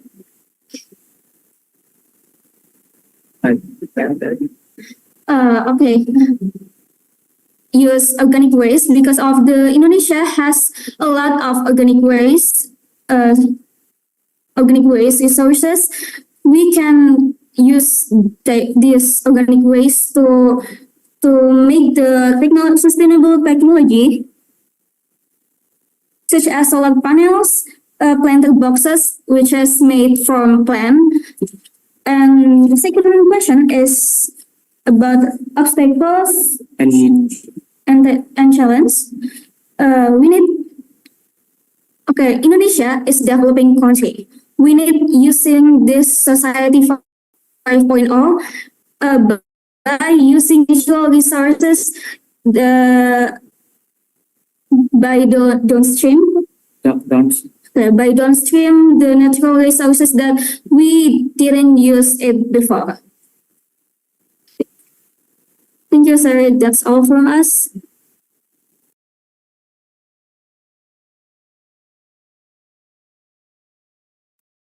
Okay, yeah, I guess you will answer like, the mobile application for ordering the ship between the islands, or maybe like a drone to deliver the food, medicine, or something like that. Or maybe you can say like robot, robot for maybe for transportation, or for giving the answer for the tourists or something like that. Like, not just okay, I agree with your opinion, like using the organic waste, but how to be what's the kind of product that we can produce from the organic waste. You say like still confused. I heard before. So yeah, it's not really answering my question. Like, okay, we can use organic waste as the what you call it as the feed, yeah, to feed the poultry, to feed the animals like poultry in the island maybe, or for the fisheries, aquaculture, yeah, in the island, or maybe we can use organic waste as the fertilizer, something like that. I think it's more realistic. Okay, yeah, yep, that's my suggestion or input. So please, Mr. Faris, your question, please. Okay, so we'll start with the if you want to apply the Society 5.0, okay, in Indonesia we have many islands.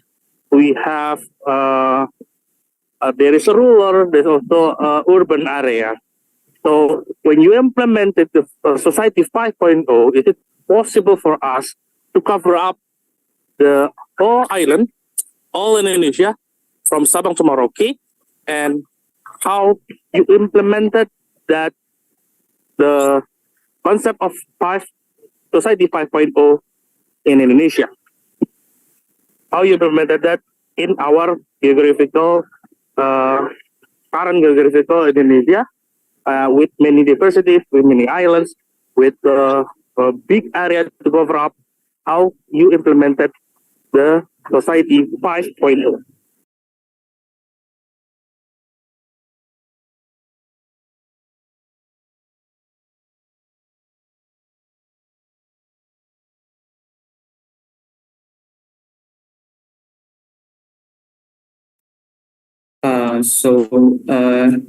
The Society 5.0, is it possible or not? And the answer is it may be possible, but there is several problems that we had to complete before we finish. We complete the Society 5.0. It's about the infrastructure itself. So this is the role of government, and the government has to accelerate the society to lead more program. So it's well known for the society, and then it's gonna decrease the technology gap between the urban and then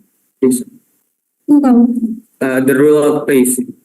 And one island and then another island is connected with the digitalization. And yeah, the infrastructure is one of the main problems that we have to face.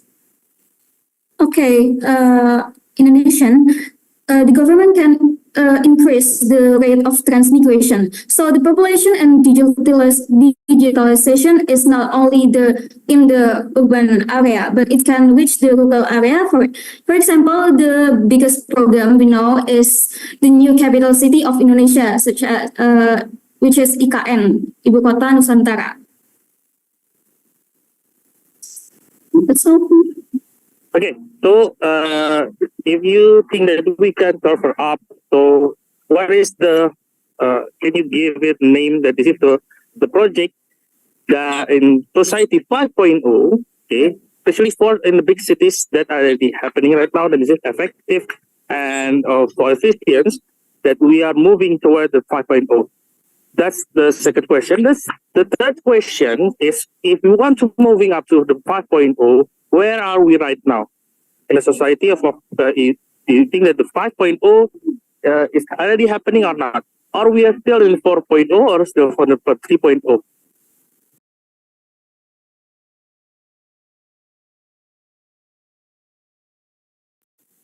Okay, so there are two questions. First,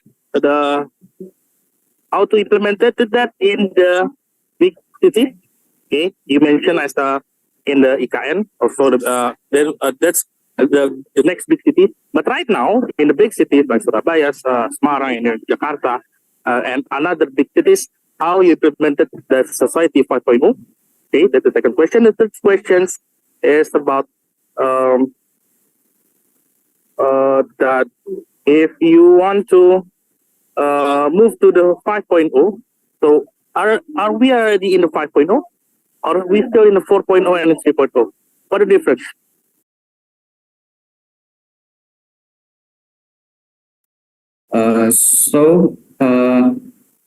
How about Jakarta, Surabaya is gonna complete the program Society 5.0. It's in my opinion, it's make the one place like in Solo, Bapak Gibran, Mr. Gibran, Raka Buming Raka made a place that it's gonna lead the society and then lead the society to be well known with the technology itself. And then where are we going in Indonesia itself? It's Indonesia. It's process to be the 5.0 society, and then the government itself made a lot of programs to be digitalization. It's well known in the society. Okay, one more example. In Balikpapan, a city in East Kalimantan, that is the place is strategies and using a sustainable technology like urban forest, and then improving the quality of life in the city. So the society in the city is more like to walk rather than to instead of using vehicle. And there is a public transportation, so it also improving the quality of city and the using of sustainable technology. Thank you.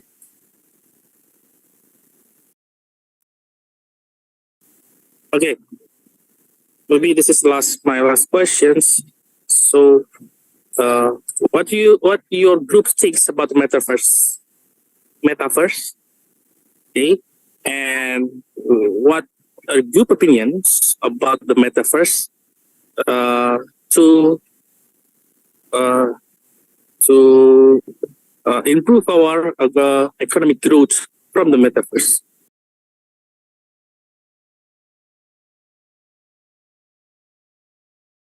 You know metaverse, right? Okay.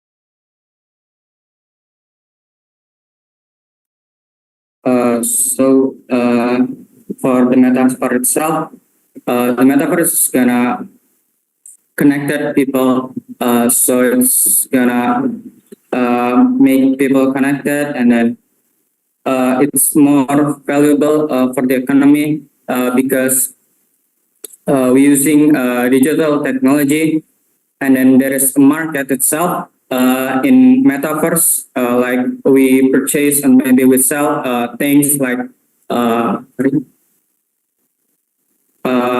maybe paint or maybe digital picture, wherever it is, we use to sell it in metaverse, and then it's based on digital, so it's gonna increase the human development itself, and it's gonna increase the economic itself. Okay. I think that's all for my questions. I will give it back to the moderators. Thank you.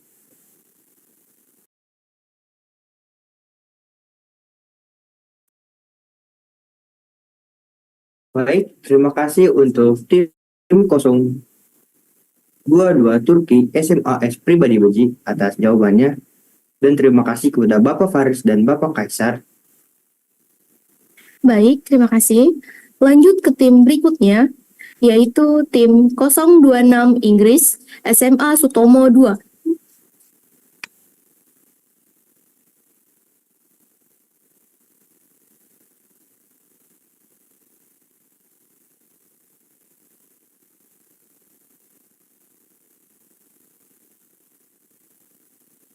Baik, soal yang kelima. Di daerah Buton, Sulawesi Tenggara, industri nikel menjadi sorotan. Pemerintah berupaya menjalankan ekonomi hijau dengan memperjuangkan sektor nikel. Nikel sebagai bahan baku utama baterai mobil listrik memiliki potensi besar untuk mengurangi emisi karbon dan mengurangi emisi karbon dan mendukung keberlanjutan. Namun, dampaknya terhadap lingkungan laut menjadi perhatian serius. Ekonomi hijau menjanjikan inovasi dan pertumbuhan ekonomi yang berkelanjutan. Namun, di sisi lain, industri nikel menyebabkan pencemaran lingkungan laut. Limbah nikel dan proses ekstraksi yang tidak ramah lingkungan dapat merusak ekosistem laut, mengancam keberagaman hayati, dan mengganggu mata pencaharian nelayan nelayan lokal. Pertanyaannya adalah, menurut kalian, apakah ekonomi biru harus mengalah demi keberlanjutan ekonomi hijau? Baik, untuk soal sudah bisa dipahami ya. Untuk tim 026 Inggris SMA Sutomo 2, waktu untuk berdiskusi selama 10 menit dimulai dari sekarang.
Baik, langsung saja dipersilakan kepada tim nomor urut kelima 026 Inggris SMA Sutomo 2.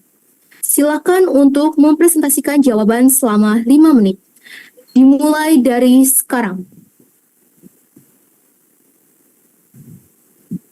So, Robert Swan once said, the greatest threat to our planet is the belief that someone else will save it. Hearing these quotes, what's the first word that comes to your mind? Of course, many of you think that it's so important to save the environment. Is it land or sea or something else that it's so important to save? But if government provide a solution that harm another creature and saving our life, will you take it? Well, that's the reason our team here today, I am Justin from English team today. We are going to explain why is it not important to save our only life, but would harming another creature. First, let me introduce myself. Hello, ladies and gentlemen, and honorable judges. I am from English team from Sutomo Tumeda, and today I'm going to talk about nickel. So, when I was a child, my mother often scolded me because after I ate my snack, I always throw it to sea. And she said, "Don't throw it to sea, throw it to garbage." Then I asked her, "Why?" And she said that it's not a solution to throw it to sea. You know why? Why you do not prefer to throw it to land? I said, because humans live here. We live here. If I throw it here, it will destroy our environment. And my mother, after that, asked to me, "Jen, if you throw it to sea, how about the fish in the sea? So they do not live to life? Does human the only creature that live in this earth?" Then I realized that it's important to keep all the creatures alive for our mankind, because all the creatures in this world has their own uses. And so, first of all, global green and blue economy is such as complementary. They must go hand in hand, that they can give a maximum result. What's the point of green economy if it's not balanced each other? The only living creature in this world is not only us, but sea creature. Well, if government really forced the green eco for our mankind, then I have no comment. But harm the sea creature is not a solution. There are always another solution, like using renewable energy, like wind solution or water solution energy. There's no point using nickel as a main sources that has a lot of potential to harm the sea creature. And so, government must at least provide a solution. If they choose to harm the sea creature, it's really not a solution. So I big disagree with this statement that they must use nickel to harm another creature for only our mankind living. So the conclusion is, in my honest opinion, it's a big disagree, because we are not the only living creature, and also sea has a lot of usage.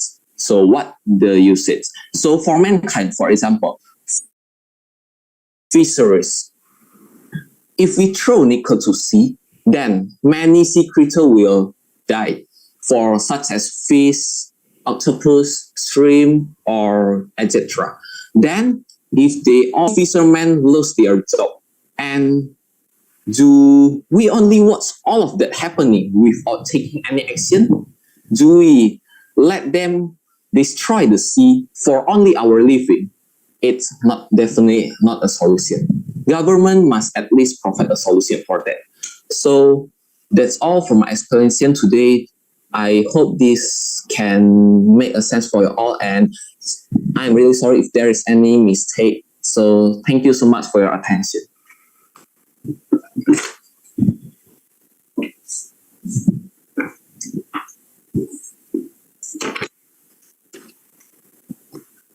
Baik, terima kasih kepada tim 026 Inggris SMA Sutomo 2 atas presentasi jawaban soalnya. Kepada Bapak Faris dan Bapak Kaisar, dipersilakan jika ada pertanyaan kepada peserta. Okay. Untuk sesi tanya jawab selama 15 menit dimulai dari sekarang.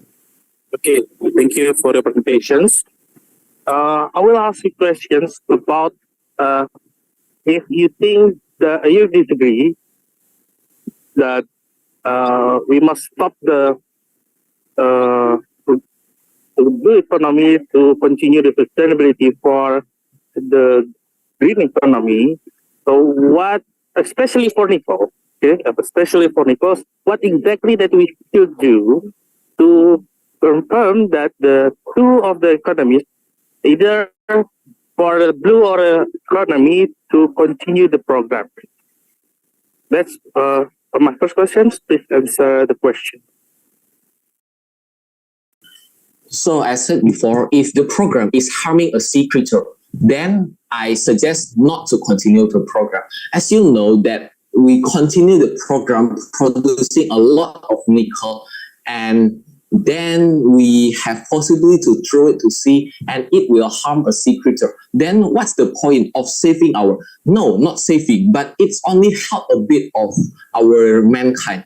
Like if we use renewable energy by nickel sources, and then we use an electric car, for example. If you use an electric car, then we throw the nickel to the sea. What's the point? If we had a better solution, like we do not use car anymore, but we prefer using bicycle, or we just walking if the destination we want to go is near to our house or the place we stand, then we have another solution, like using bus. But if we use nickel, it will harm another. If we have a solution that didn't harm anyone in this world, then it will be the best solution. So I suggest not to continue. That's all. Thank you. Okay, so from your group standpoint, so do not continue the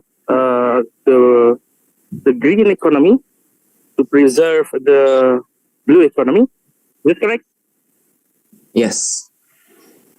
Okay, so I follow up questions. So that we are right now facing the pollution problems, and also that we use many resources, especially oil and gas, to running up our economy right now.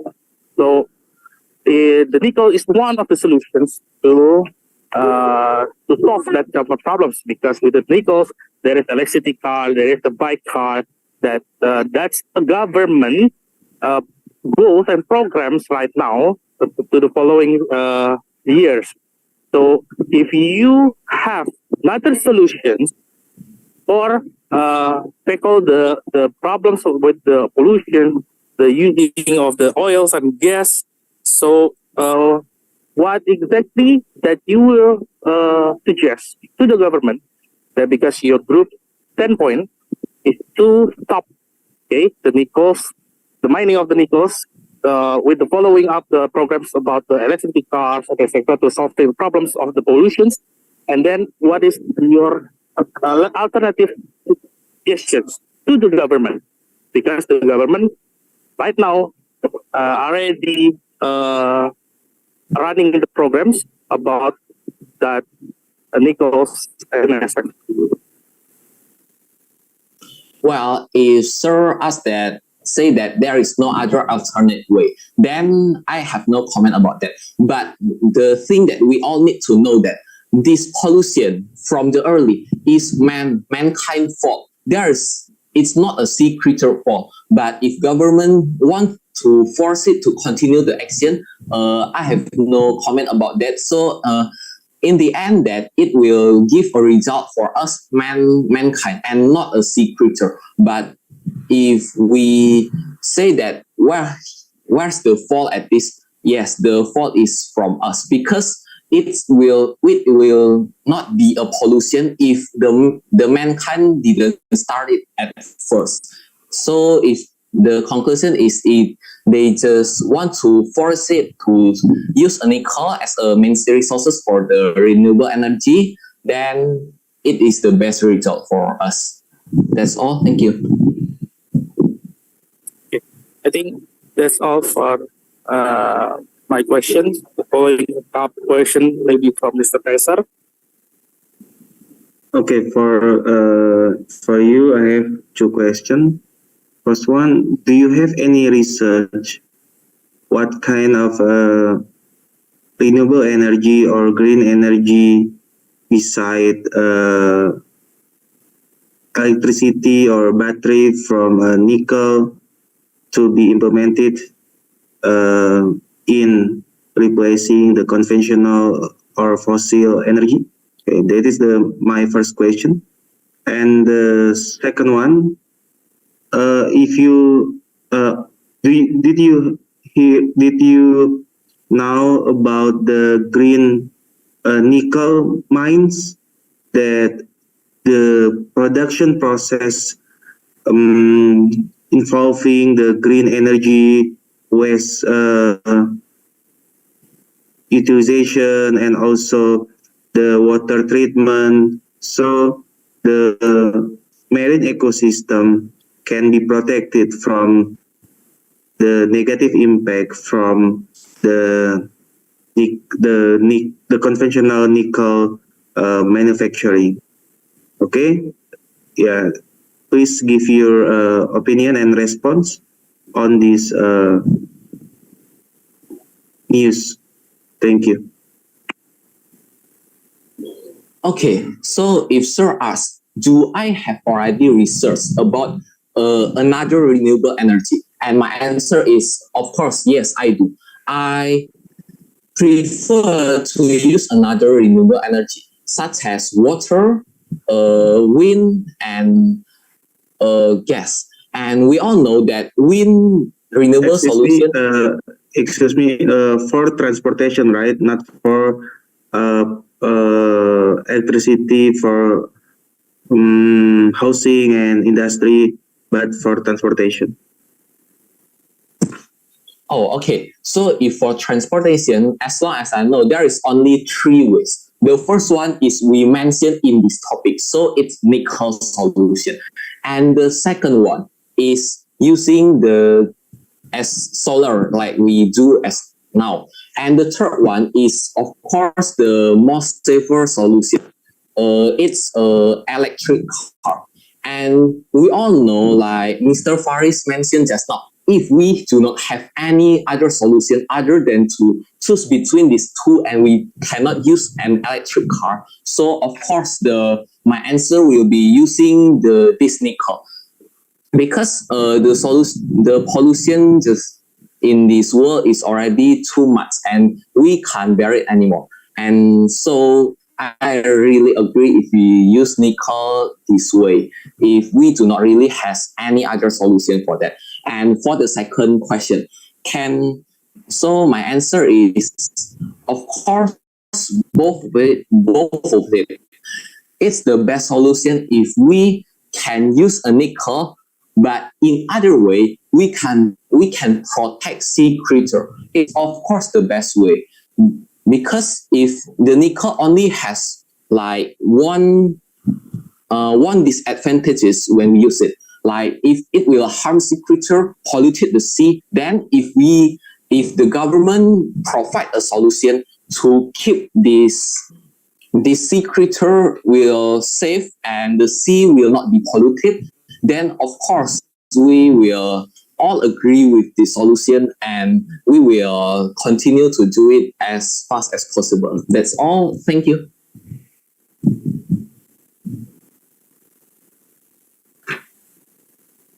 Okay, please, MC, to give the opportunity for other teams to ask questions.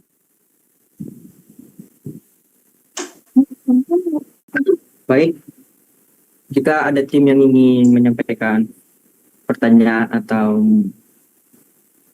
menanggapi, bisa di kolom chat ya, teman-teman.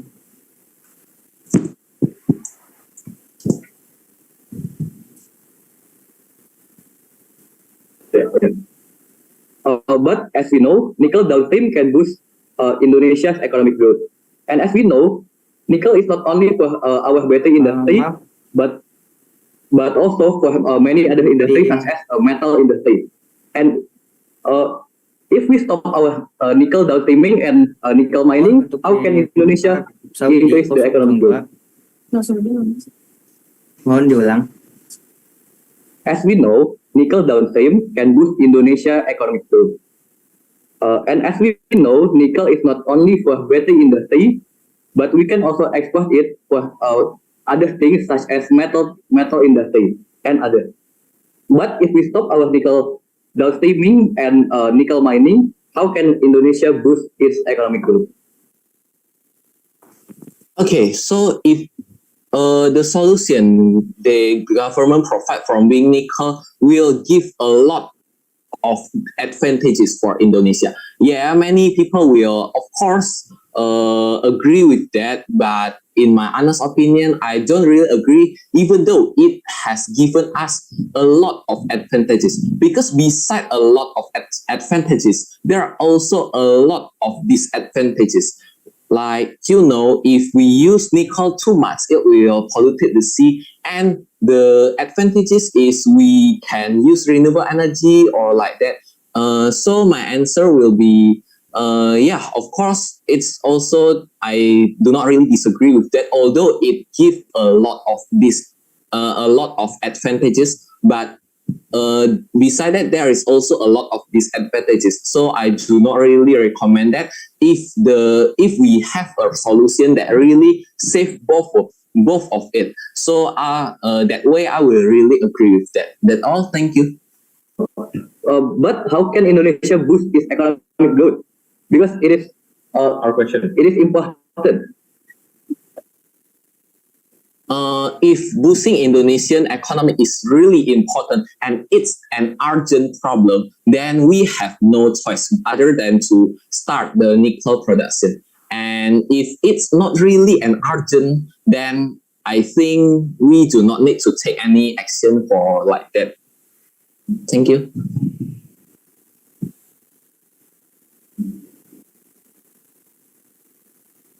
But why don't we impose regulation so it won't be exploited?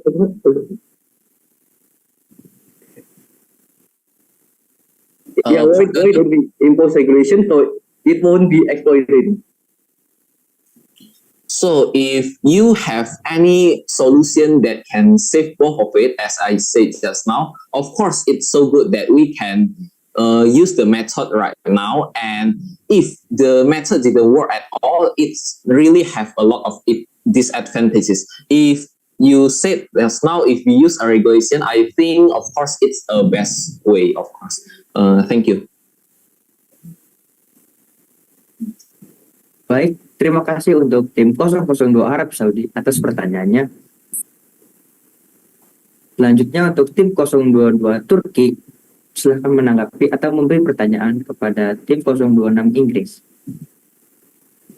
Okay, my question is, what if there are still many companies that still carry out the production process that destroy our environment?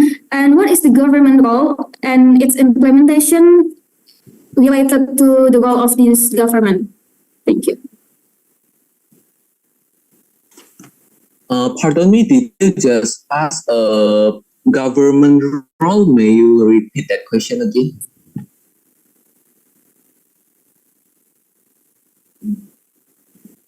The part that are talking about government role, may you repeat it once again, please?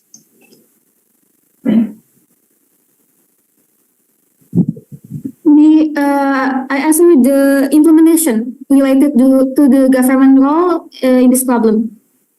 The example of regulation or something like that. Oh, okay. So if many companies forced to use the nickel as their renewable energy, then government must at least, if it's a lot of disadvantages and they do not have any other solution that can save both of it, so I think they must establish a policy that didn't allow them to use too much from the nickel. A bit is not a problem, but if they use it too much, like a lot of, then it will really be a problem for our country. That's all. Thank you. Baik, jika tidak ada lagi yang ingin bertanya karena waktu sudah habis, terima kasih kepada tim Inggris 026 SMA Sutomo 2 atas jawabannya dan terima kasih kepada Bapak Faris dan Bapak Kaisar.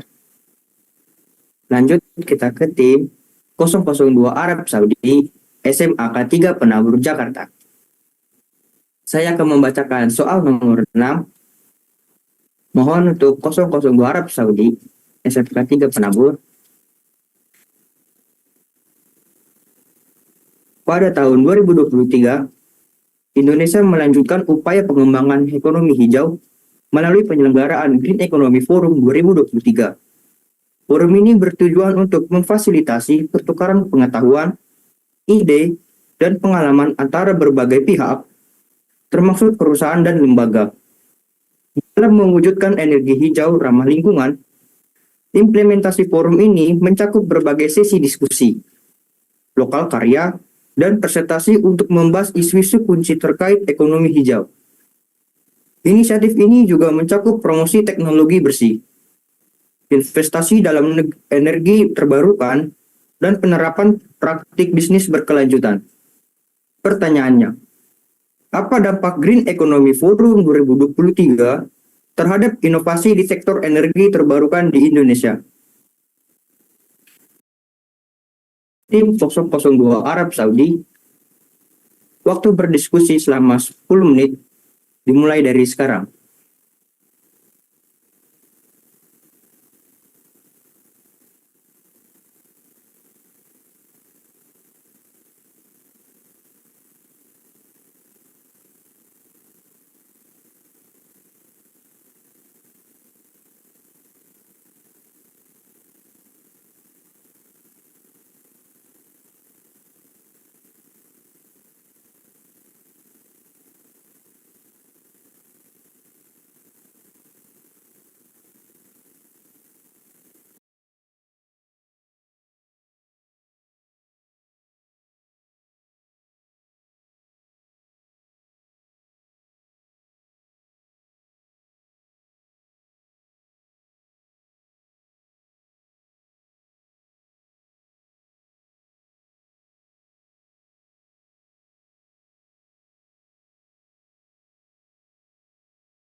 Kepada tim 002 Arab Saudi, dimohon untuk menyesuaikan frame kameranya dengan seluruh peserta agar terlihat dengan jelas.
Baik, langsung saja dipersilakan kepada tim nomor urut 6, yaitu tim 002 Arab Saudi, SMAK 3 Penabur, Jakarta.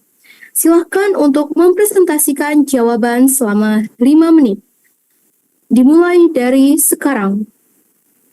Assalamualaikum, Shalom, Om Swastiastu, Namo Buddhaya. Greetings of Virtu and also good morning, ladies and gentlemen. Thank you for the opportunity to have given to us to talk about this case and present our answer to the question. But before we dive into the case, let us introduce our team. We are Team Saudi Arabia. My name is Hira, and we are going to present the case with my team members, Kevin and Lionel. Okay, so the case that we are working with is the impact. What is the impact that occurred in Indonesia after the Green Economics Forum?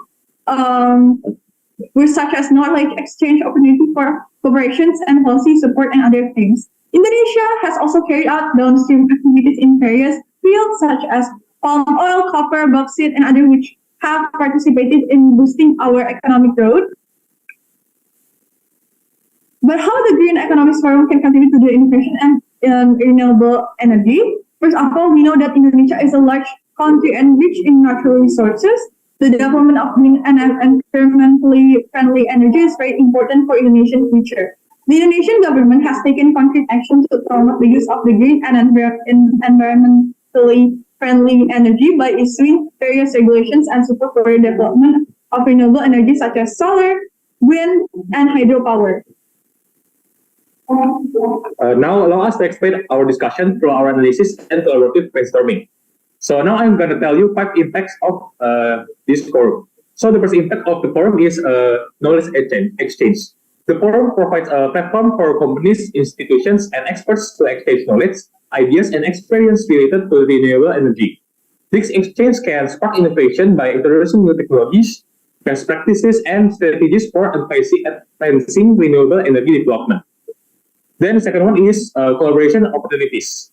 By bringing up together various stakeholders, including government, agencies, businesses, investors, and research institutions, the forum creates opportunities for collaboration or innovate renewable energy projects. Collaborative efforts can lead to the pooling of research, expertise, and networks, accelerating the development and deployment of new renewable energy technologies. Then the third one is policy support. Discussions and presentations at the forum may lead to the identification of policy gaps or barriers hindering innovation in the renewable energy sector. Through advocacy efforts, stakeholders can work together to advocate for supportive policies and regulations that incentive innovation and investment in renewable energy. And the fourth one is investment promotion. The forum highlights the importance of investment in renewable energy and sustainable business practice. By showcasing successful case studies and investment opportunities, the forum can attract investment capital towards innovative renewable energy projects, driving further innovation and development in the sector. And the fifth one and the last one is capacity building. Workshop and presentation at the forum can provide training and capacity building opportunities for individual and organizing in an organization involved in the renewable energy sector. Enhanced skill and knowledge can contribute to innovation.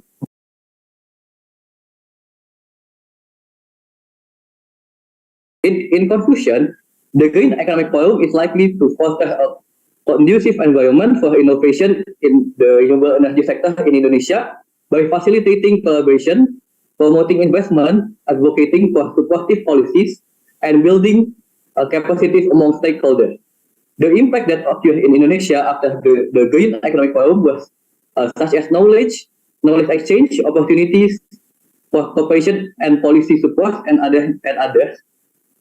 And Indonesia has also done other downstream industries such as palm oil, copper, bauxite, and others which have participated in boosting Indonesia's economic growth.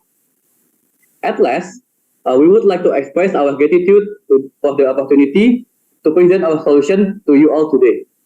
Thank you once again for your time and attention. We're happy to address any question or content you may have. So, ladies and gentlemen, if there are any question. Baik, terima kasih kepada tim 002 Arab Saudi SMAK 3 Penambur Jakarta atas presentasi jawaban soalnya.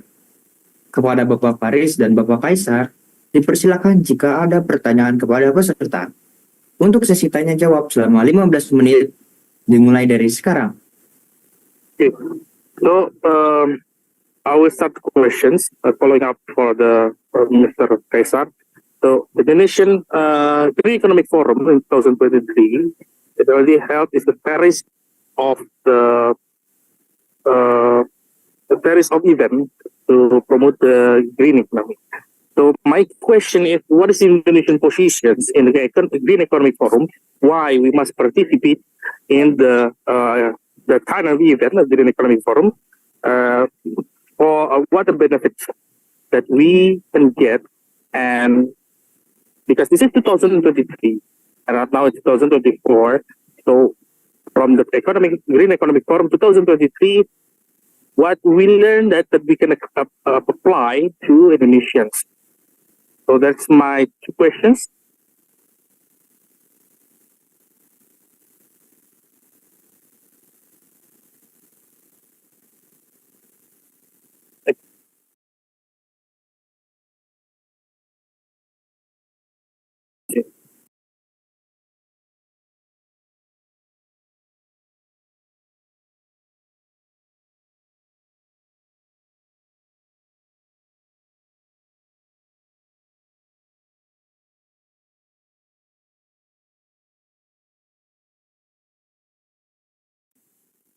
So in Green Economic Forum in 2024, like as we know, green economy is the future of the world economy.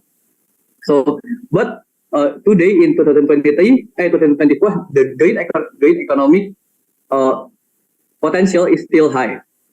So, what can we do in the Green Economic Forum in 2024? So, we can discuss about imposing a new policies. So like a downstream industry which is related to pollution related can be minimized with a new regulation which can minimize the pollutions. Wait, we still have other. I'm sorry, that's it.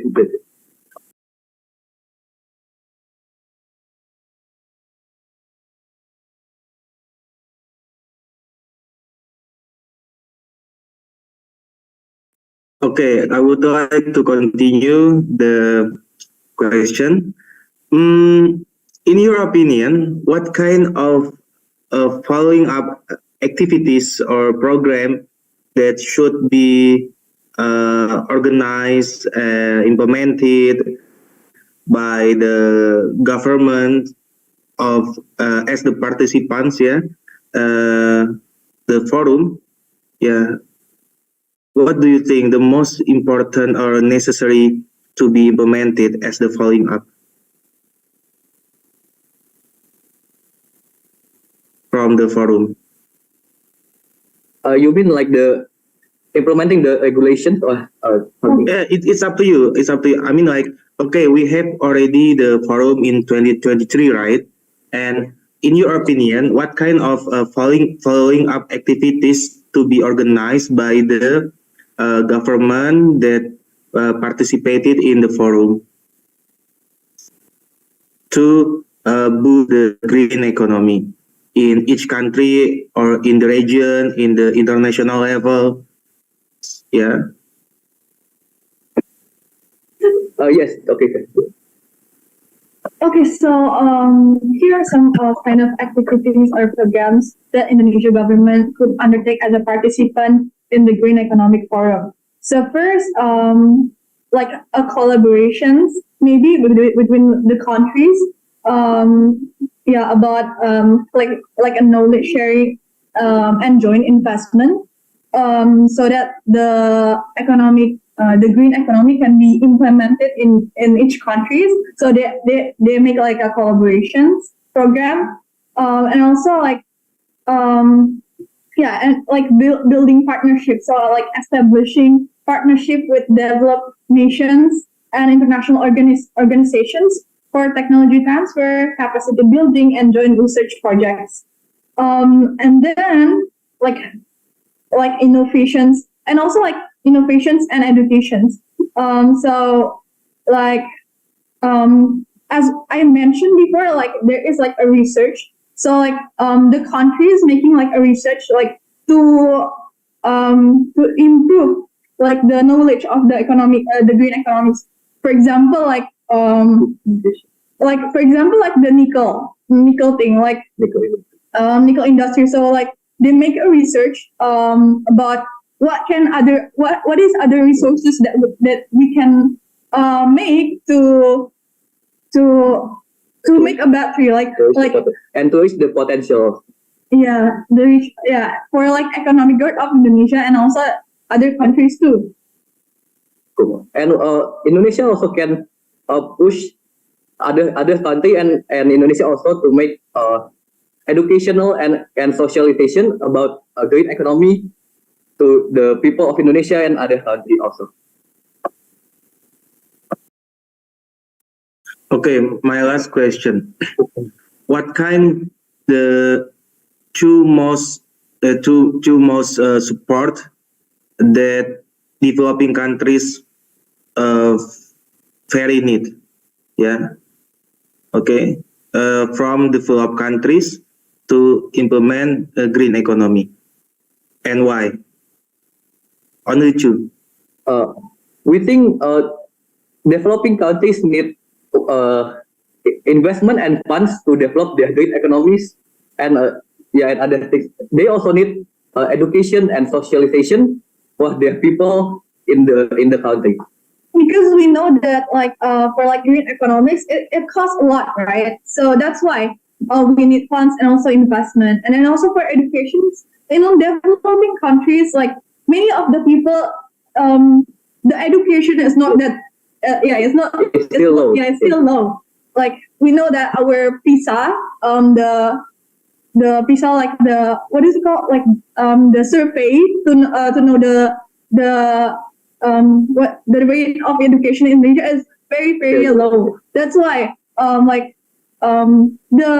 developed countries can help also for education, like what he mentioned before, like socializing and also like give education. But before we give education and socialization, of course, what we need is investment and funds, which we can gain from the other developed countries. Yeah, and also the investment can also be like technology transfer, too, like that. Yeah. Okay, and what the developing countries can give the feedback for the developed countries? What's the benefit for the developed countries from developing countries?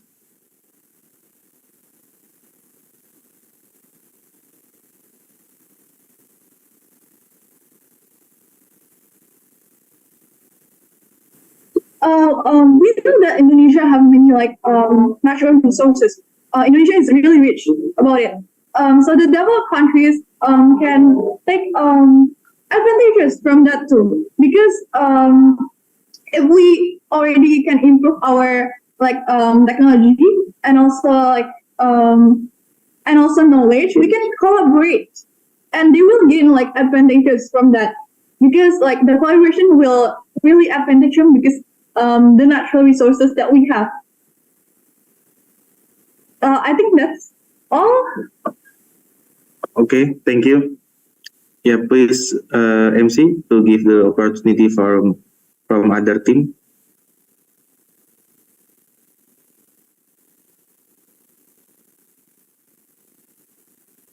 Hello, MC. That's all from the judges. Thank you. Baik, terima kasih untuk judges. Karena masih ada waktu, baik untuk tim yang lain jika ada pertanyaan atau sanggahan, silahkan ketik di kolom chat.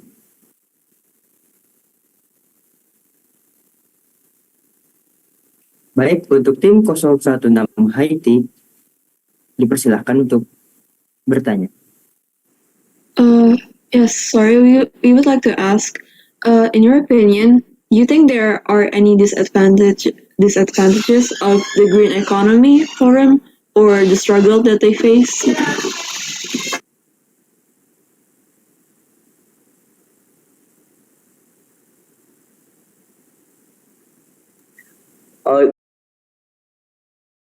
Right now, and it is also hard to get investors and investments from other countries and developed countries, and the educational needs is still high, because education in Indonesia and other developing countries is still low today. And the green economy is also face the technological challenge. Some of the green technologies are still in their early stage, and may lack the capacity to meet the large scale of energy demands. So this need the research and development too. Yes. Okay.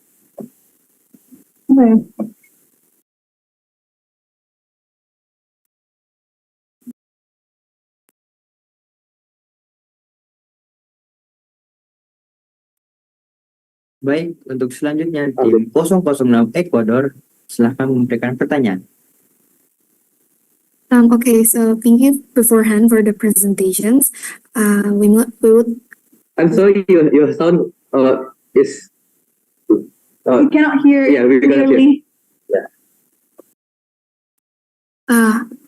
What about now? Can you hear me? Am I audible? Yes, but still, yeah, but it's okay. Okay.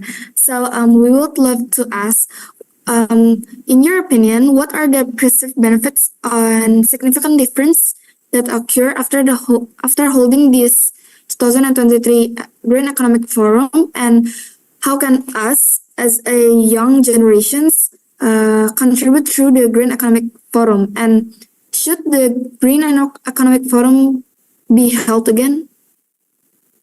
Thank you.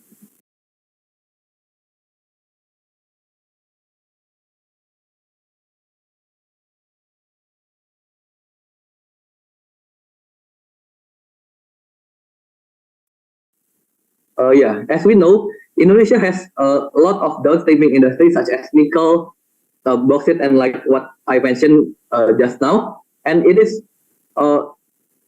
can pollute our environment. So after this Green Economic Forum, Indonesia is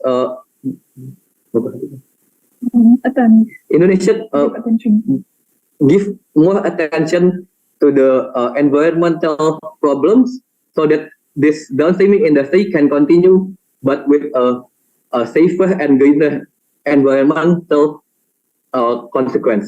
And also for your questions about what can we young generations can contribute in the forum. So like we can attend presentations and also workshops, like engage like because in the forum there are many experts about like the green economy, like the professor or like economics.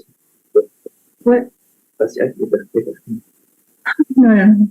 Okay, so, yeah, and then they can like also like ask questions and share ideas, like contribute in the discussions and engage with other participants, sparking dialogues and like collaborative thinking. And also like we young generations can also like share in our social media about like green economics to increase like public awareness. Yeah, like that.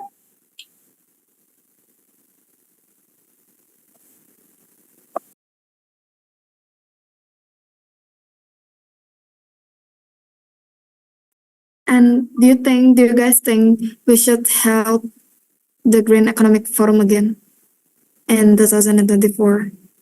Yeah, of course, because the green economic system in Indonesia hasn't reached its potential today, and maybe other developing countries or maybe even developed countries. So,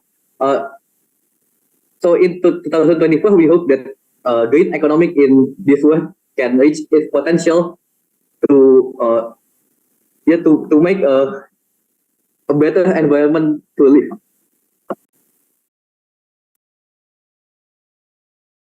Okay, thank you for the answers. Baik, terima kasih kepada Bapak Faris dan Bapak Kaisar, serta tim 002 Arab Saudi SMAK 3 Penabur Jakarta. Baik, terima kasih. Untuk pada babak final, present your solution sudah berakhir. Terima kasih kepada seluruh peserta dan terima kasih juga kepada Bapak Faris dan Bapak Kaisar selaku juri pada babak final hari ini. Berhubungan sekarang sudah waktunya isyoma, jadi kepada Bapak, Ibu, dan para peserta diperbolehkan untuk keluar dari Zoom, makan minum, sholat, cas laptop, dan lain-lain, tetapi diharapkan untuk balik ke room Zoom lagi ya, pukul 14.00 waktu Indonesia Barat, karena kita akan lanjut ke susunan acara selanjutnya. Oke guys, sudah boleh keluar ya.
53 tahun lebih Sekolah Tinggi Ilmu Ekonomi Indonesia berdiri menjadi lembaga pendidikan yang unggul dan bermartabat, menyelenggarakan pendidikan tinggi di bidang ekonomi dan bisnis secara profesional dan kompetitif.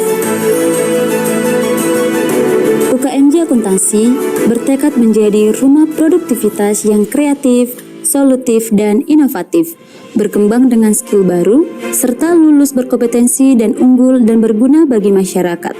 Dengan misi, mengembangkan kolaborasi untuk membangun budaya kerjasama sesama mahasiswa akuntansi, membangun pembangunan individu dan program kerja yang sesuai dengan minat bakat. Inilah kisah kami. Namun ku tak mau menyerah, aku tak ingin berputus asa. Dengan gagah berani aku melangkah dan berkata aku bisa. Bisa, aku pasti bisa. Ku harus terus berusaha. Ku rasakan tak pernah sedih dan lupa mencoba.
Membangun kegiatan training dan pelatihan akademik dan karir agar dapat lulus berkompetensi di bidang industri, membangun relasi, kerjasama, dan menciptakan sinergitas serta rasa kekeluargaan dari seluruh angkatan UKMJ Akuntansi yang dimanifestasikan melalui 5 bidang.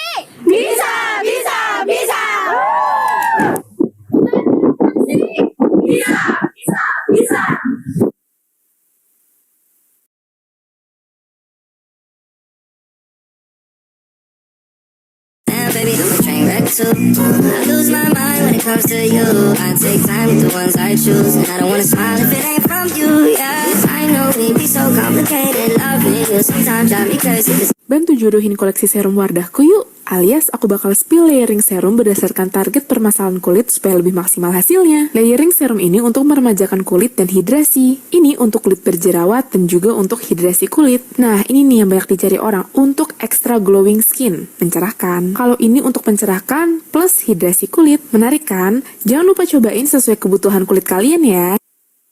Salah bersihin wajah bikin skin barrier bermasalah. Bersihin hanya dengan yang jago dan mampu jaga skin barrier. Wardah Igniter Micellar Water dengan salicylic acid dan ceramide. 3 powerful actions-nya jago angkat sisa makeup dan debu penyumbat pori. Kulit bersih, efektif kurangi jerawat. Jaga wajah glowing berseri, skin barrier terlindungi. Wardah Micellar Water, jago bersihinnya, jaga skin barrier-nya. Wardah Matte Lip Cream. What's your color? Are you warm or cool? I am warm spring. We are are cool winter. She is warm autumn. They are cool summer. New Wardah Medley Cream. These colors are made for you. Find your personal colors now. Polusi, paparan UV, dan blue light mengakibatkan kulit kusam, warna tidak merata, dan hiperpigmentasi. Wardah Ultimate Bright Solution. Double serum vitamin C dan niacinamide. Hasilkan powerful antioksidan, cerahkan kulit kusam, dan cegah hiperpigmentasi. Cell Power Technology meresap ke targeted sel kulit. Kunci nutrisi serum dengan Wardah Brightening Moisturizer. Ultimate Bright Skin. New Wardah Lightening Makeup. Makeup infused with niacinamide serum to get your flawless and fresh skin. Dikombinasikan dengan formula baru Air Coated Particles yang menyatu sempurna sekaligus mencerahkan. Get your own flawless no makeup look. Harimu jadi lebih cerah, lebih ringan, tanpa beban. Pasti makin mood banget. Terlindungi dari sinar matahari dan polusi. Gak ada ceritanya buat gak jadi diri sendiri. Blue light protection is always on your side. So, no more minder to inspire. Live light and be the light. Emang boleh se-flawless itu? No more heavy, just happy day. New Wardah Lightening Makeup. Makeup infused with niacinamide serum. Kamu nggak pakai sunscreen? Kan di skincarean, bukannya glowing, malah berminyak dan lengket. Skincare doang nggak bisa melawan bahaya sinar UV. Skin barriermu butuh proteksi. Baru dari Wardah UV Shield Airy Smooth dengan teknologi Skin Boost DNA didevelop oleh skin expert in France. Pertahankan skin barrier langsung ke level DNA kulit. Dengan centella dan garam mineral, kulit semakin sehat dan cerah. Powdery smooth finish, fresh sepanjang hari. Nomor 1 sunscreen di Indonesia. Wardah UV Shield defense skin barrier hingga DNA level.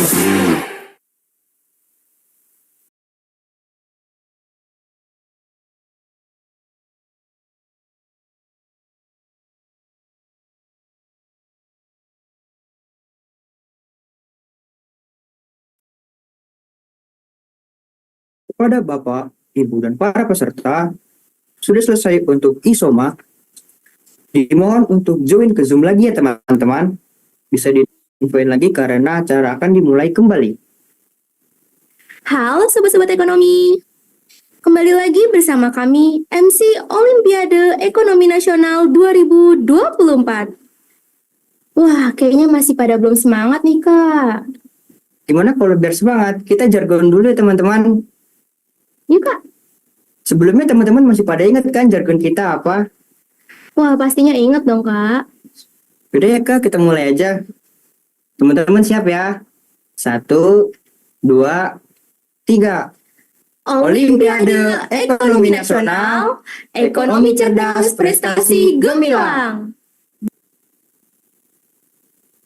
Wah, pada kurang-kurang semangat nih Kak. Kita ulangin lagi aja kali ya, Kak? Tapi sebelumnya teman-teman peserta on kamera dulu ya. Biar kita bisa ngeliat nih gimana teman-teman peserta masih pada ganteng-ganteng atau cantik-cantik nih Kak. Wah, pastinya dong. Tunjukin yuk teman-teman. Tunjukin pesona kalian. Ayo teman-teman. Masih pada semangat dong, kan baru makan siang. Mas langsung lemes sih Kak. Iya, kita juga udah kenyang kan, Kak? Iya. Ayo teman-teman, segera.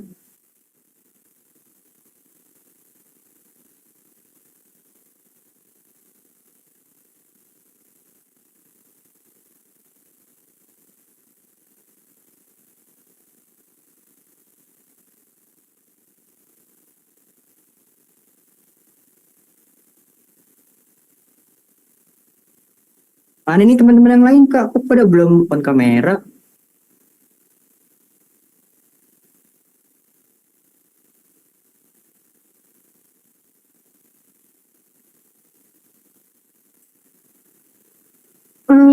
Untuk tim 024 Denmark, silakan on kamera ya.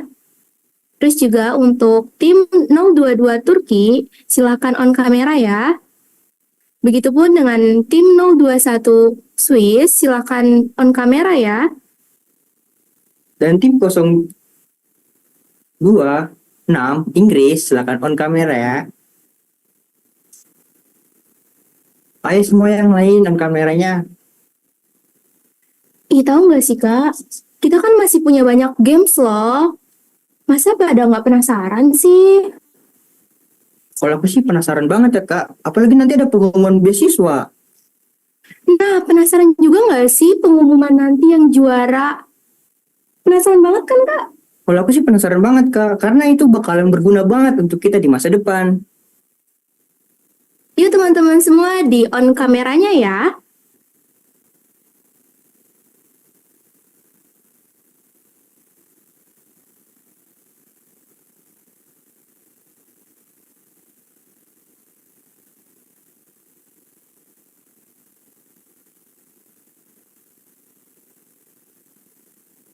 Untuk tim 016 Haiti, silakan on kamera. Untuk tim 022 Turki, silakan untuk on kamera ya.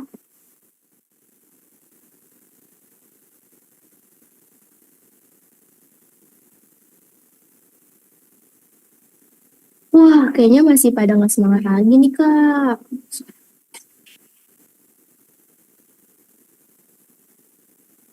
Untuk tim 014 Mesir, silakan on kamera.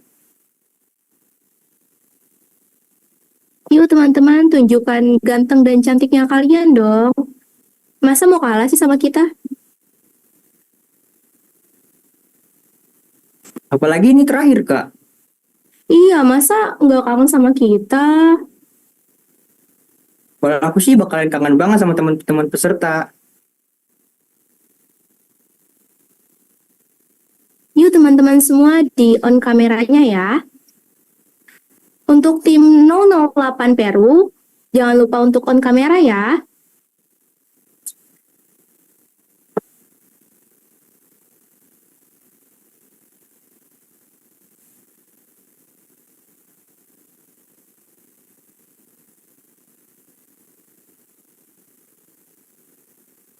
Untuk tim 024 Denmark, jangan lupa untuk on kamera ya.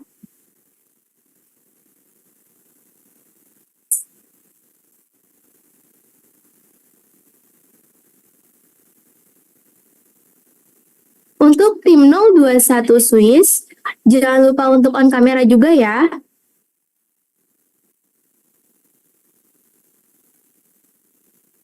Ayo teman-teman segera on kameranya. Kakak penasaran banget nggak sih gamesnya? Kalau aku sih penasaran banget Kak. Tipsnya bakalan seru nggak sih Kak nanti? Wah, kayaknya sih seru banget.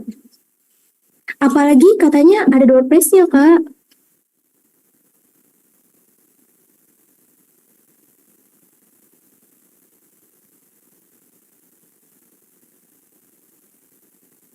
Hai teman-teman yang lain, silakan on kamera.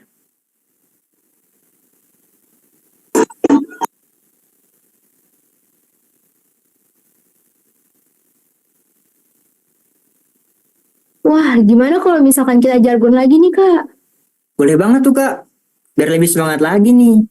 Apalagi sekarang siang, jam-jam ngantuk kan Kak. Iya nih, Kak. Yuk, kita mulai jargonnya. Siap ya teman-teman? 1, 2, 3. Olimpiade Ekonomi Nasional, Ekonomi Cerdas, Prestasi Gemilang.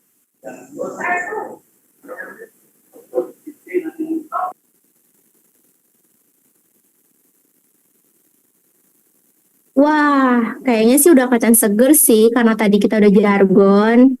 Gimana kita main lagi untuk menambah semangat lagi nih, Kak?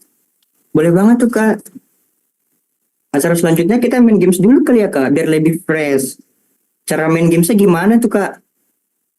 Nah, nanti panitia akan menampilkan soal games dan kalian yang ingin menjawab, caranya ketik nama tim di forum chat, lalu akan dipersilahkan oleh kita buat on mic, dan sebelum menjawab ada passwordnya nih Kak. Apa sih passwordnya? Passwordnya yaitu kami punya jawabannya. Wah, bakal seru nih Kak. Yuk Kak, langsung aja kita mulai. Oke teman-teman, untuk games yang pertama ada tebak lagu. Silakan ditampilkan gamesnya.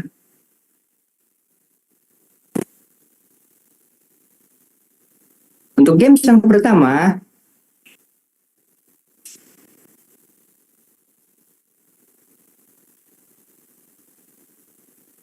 Wah, ternyata kita mulai games tebak siapa aku.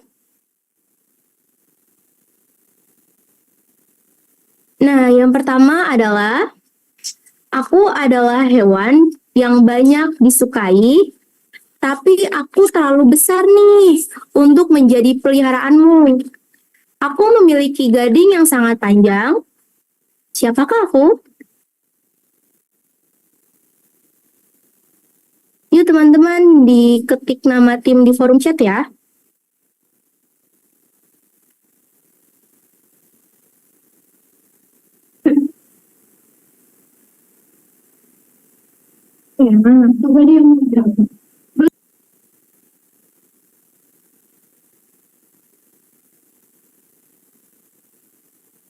Oke, kita hitung ya.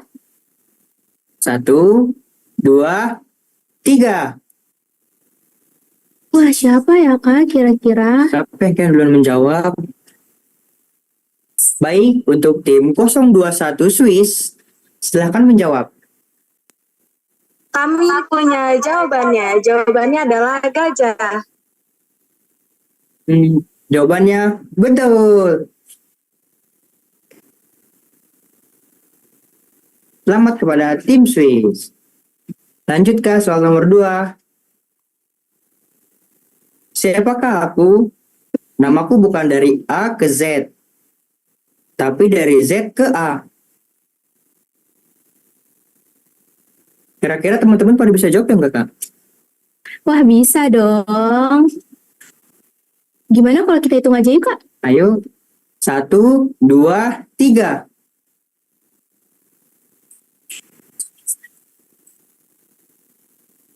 Baik, untuk tim 021 Swiss, silakan menjawab. Kami punya jawabannya. Jawabannya adalah zebra. Betul sekali. Selamat kepada tim Swiss. Lanjut ke soal nomor 3.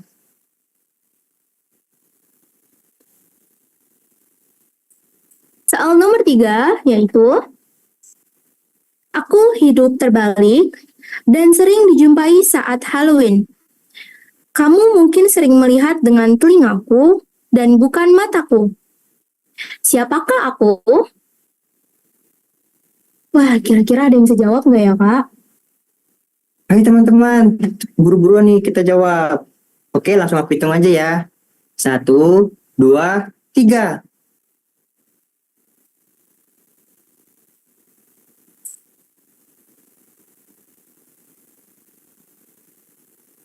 Nah, udah ada nih Kak, timnya. Tim 022 Turki, silakan menjawab. Kami tahu jawabannya. Jawabannya adalah kelelawar. Iya, betul sekali.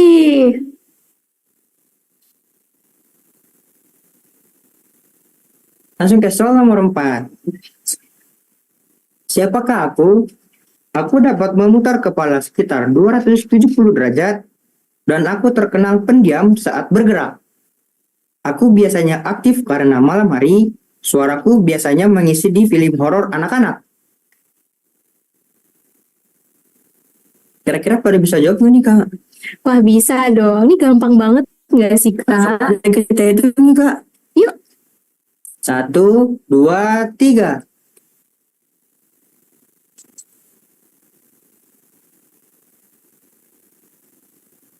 Baik, untuk tim 022 Turki, silakan menjawab. Ya. Kami tahu jawabannya. Jawabannya adalah burung hantu.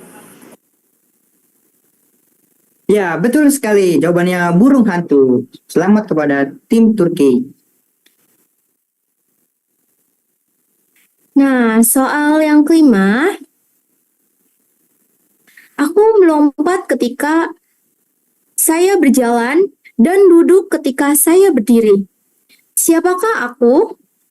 Aku hewan yang identik di suatu negara. Aku mempunyai kantung untuk melindungi anaknya. Siapakah aku? Langsung aja teman-teman, 1, 2, 3.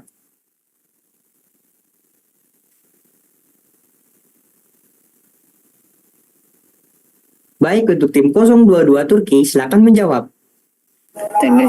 Kami tahu jawabannya. Jawabannya adalah kanguru. Betul sekali, jawabannya kanguru. Selamat kepada tim Turki.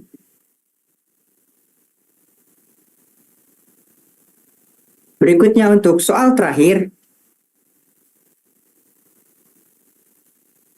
Aku memiliki benjolan di punggung, dan aku tinggal di pasir. Aku kuat dan dapat membawamu melintasi daratan. Siapakah aku? Langsung aja ya teman-teman. 1, 2, 3. Belum. Oh, udah.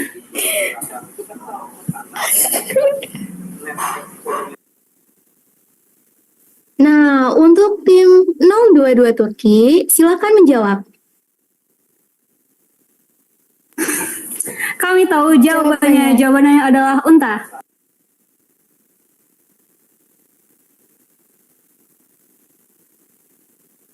Betul sekali, jawabannya adalah unta.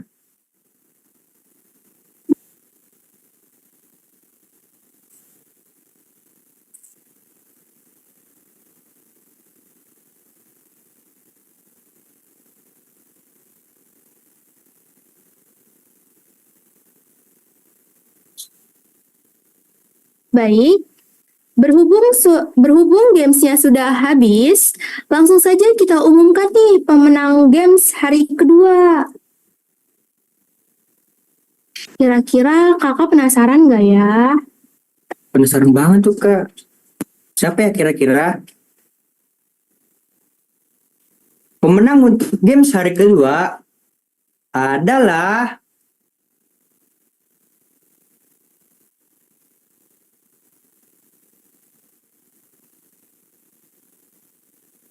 selamat kepada 022 Turki.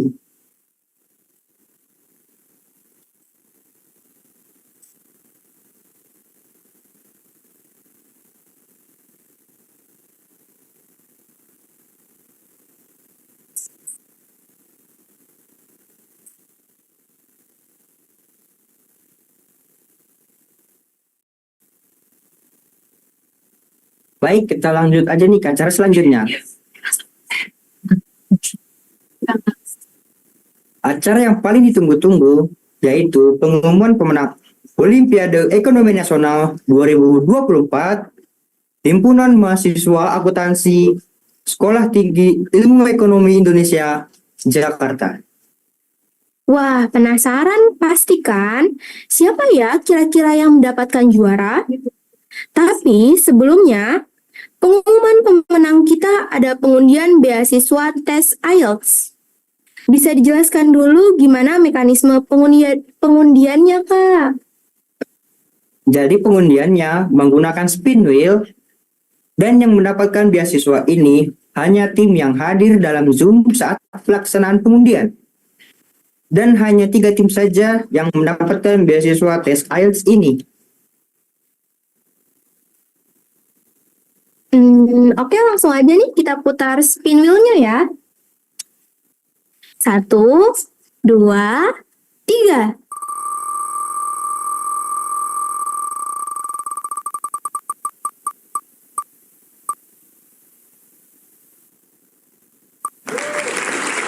Selamat kepada tim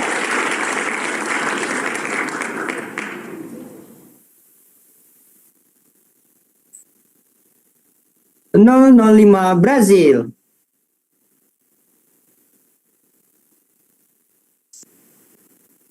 Baik, untuk tim 005 Brazil, apakah ada di Zoom?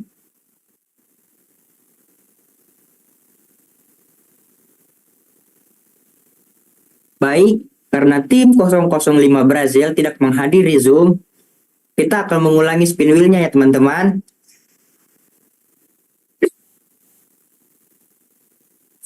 Kita mulai ya. 1, 2, 3.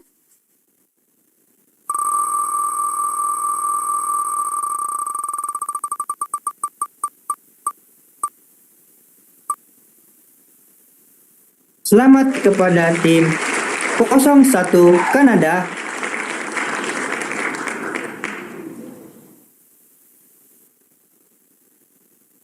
Apakah tim 01 Kanada? Apakah ada di Zoom? Wah, kayaknya nggak ada nih, Kak. Kita ulang lagi aja yuk. Ayo, Kak.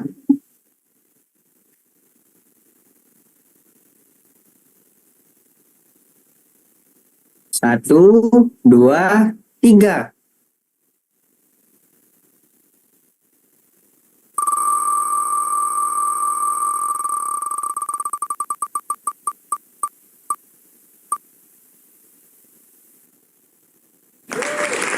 Selamat kepada tim 029 Polandia. Wah, kayaknya nggak ada lagi nih, Kak. Wah, sayang banget ya, Kak. Baik ya teman-teman, kita ulang sekali lagi. 1, 2, 3.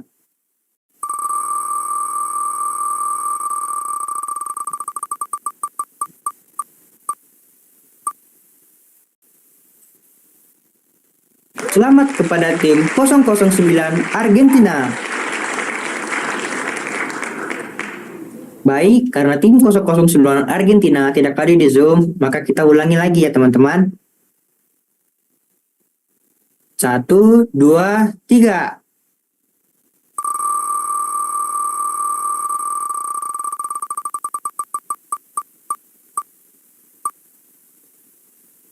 Selamat kepada tim 037 Singapura.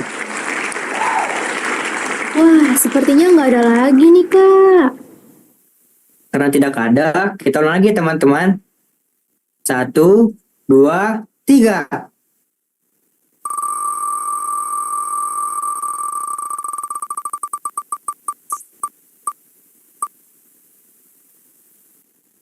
Selamat kepada tim 018 Rusia.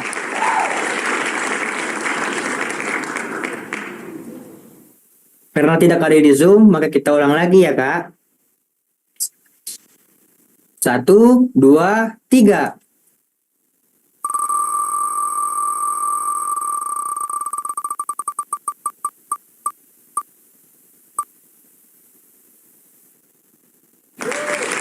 Wah, kayaknya nggak ada lagi nih, Kak. Yuk teman-teman semua dihubungin teman-temannya untuk join ke Zoom ya. Lanjut, kita spin ulang lagi ya. 1, 2, 3.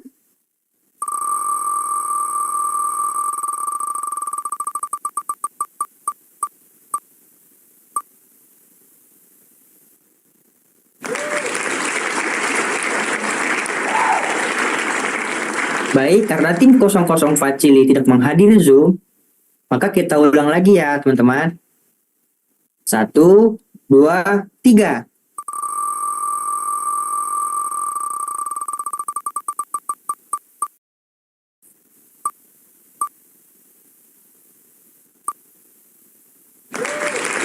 Selamat kepada tim 024 Denmark.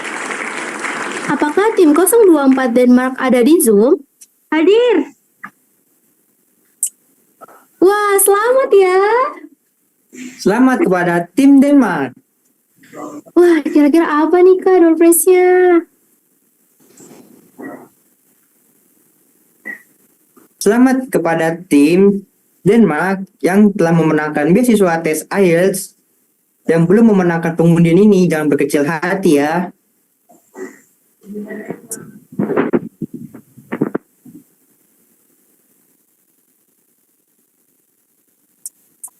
Baik, kita spin lagi ya teman-teman. 1, 2, 3.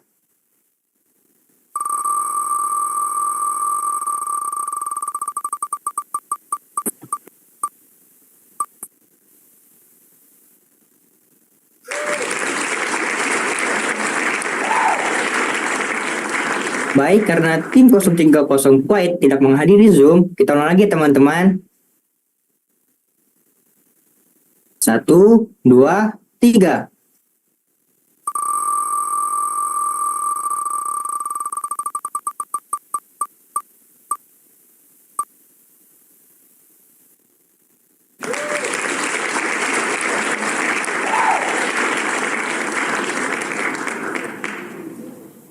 Baik, karena tim 025 Italia tidak menghadiri Zoom, maka kita ulang lagi ya teman-teman.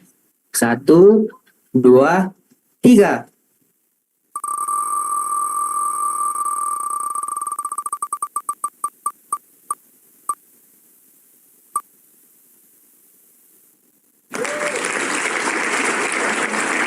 Selamat kepada tim 021 Swiss.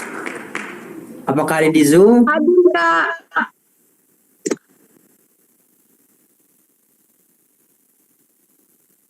Selamat kepada tim 021 Swiss telah memenangkan beasiswa tes IELTS.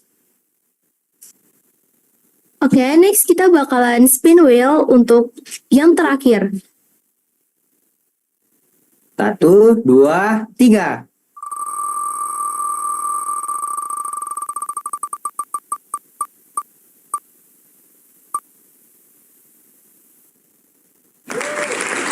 Selamat kepada 017 Ukraina. Wah, kayaknya nggak ada nih, Kak. Kita spin ulang lagi yuk, Kak. Ayo, Kak. 1, 2, 3.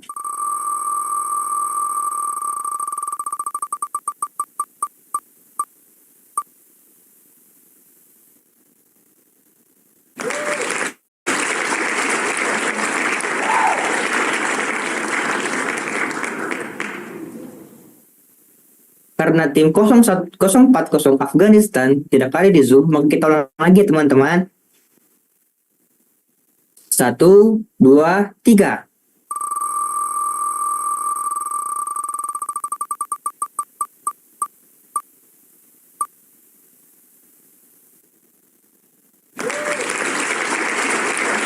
Karena tim 012 Libya tidak menghadiri Zoom, kita ulang lagi teman-teman.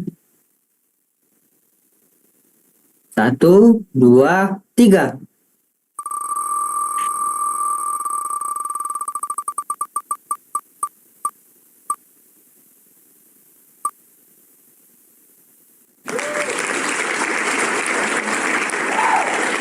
Karena tim 032 Maroko tidak menghadiri Zoom, maka kita ulang lagi teman-teman.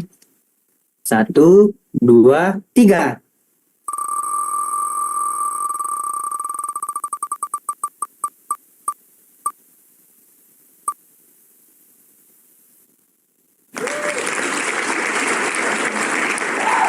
Karena tim 038 Brunei tidak menghadiri Zoom, maka kita ulang lagi ya teman-teman. 1, 2, 3.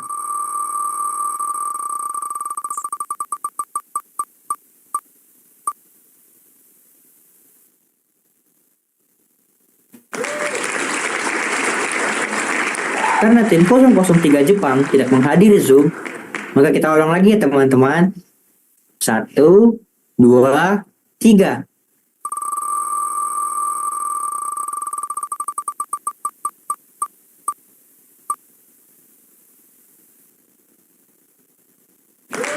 Selamat kepada 007 Georgia. Apakah menghadiri Zoom? Hadir, Kak. Ya, sekali lagi selamat kepada tim yang memenangkan beasiswa tes IELTS. Yang belum memenangkan pengundian ini jangan berkecil hati ya.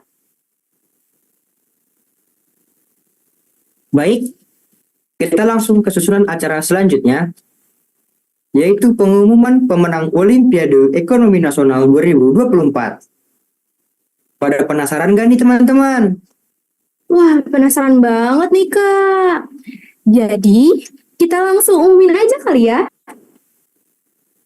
Pemenang Olimpiade Ekonomi Nasional 2024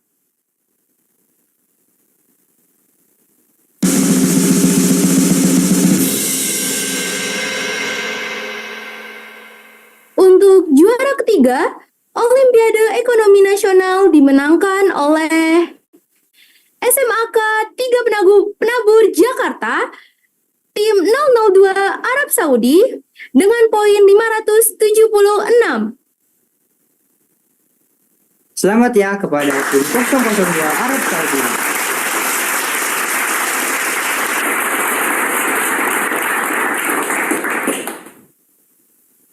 Selanjutnya, pemenang Olimpiade Ekonomi Nasional 2024 untuk juara kedua Olimpiade Ekonomi Nasional 2024 dimenangkan oleh selamat kepada SMA Sutomo 2 dengan tim 026 Inggris, perolehan total poin 606 poin. Selamat ya kepada tim 026 Inggris.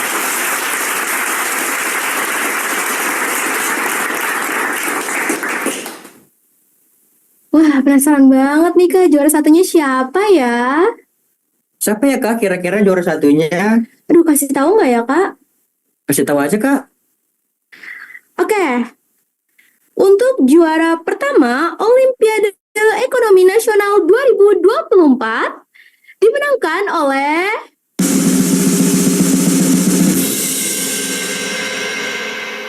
SMAK 3 Penabur Jakarta dengan tim 016 Haiti dengan perolehan poin 610.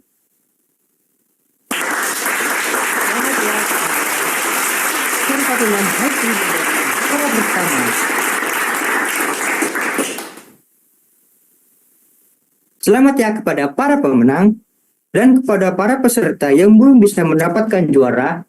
Jangan berkecil hati ya. Kalian tetap hebat bisa sampai di babak ini. Tetap semangat ya. Untuk para saya ulangi, untuk para pemenang mendapatkan uang, piala, piagam, medali, dan info selanjutnya akan dihubungi oleh panitia.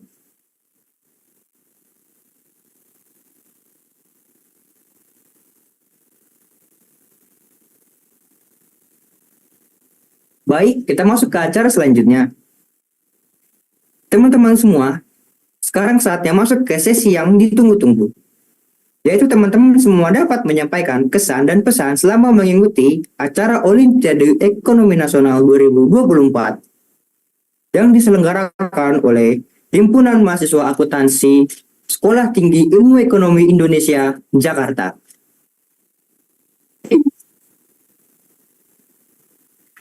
Wah, seru banget nih Kak. Dimohon kepada teman-teman yang ingin menyampaikan kesan dan pesan, silakan untuk on mic ya.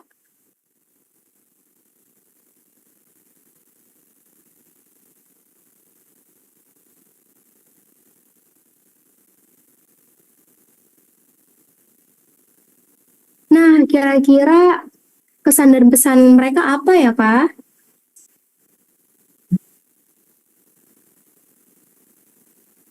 Kita panggil aja kali ya Kak untuk juara pertama SMAK 3 Penabur Jakarta dengan tim 016 Haiti. Silakan on mic ya.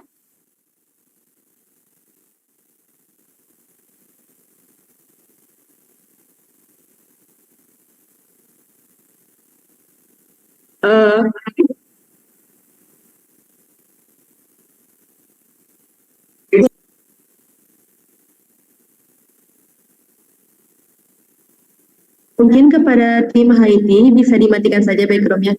Backgroundnya tidak apa-apa.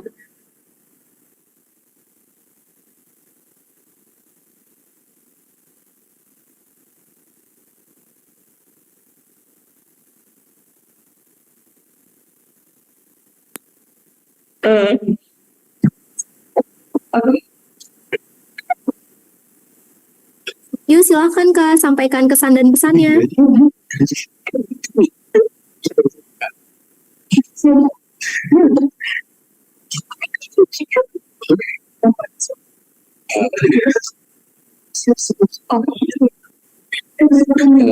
Pesan pesannya lombanya seru. Dan teks to panitia. Terus menurut kalian perasaan kalian gimana sih? Karena kan mendapat posisi juara 1 kan? Bagaimana nih proses belajar kalian selama mengikuti Olimpiade Ekonomi Nasional 2024? Kita cuman ya kerjain soal doang, soal latihan. Kalian bakalan expect nggak sih sampai juara 1? Enggak sih. Wah, kenapa tuh, Kak? Padahal kalian rajin belajar.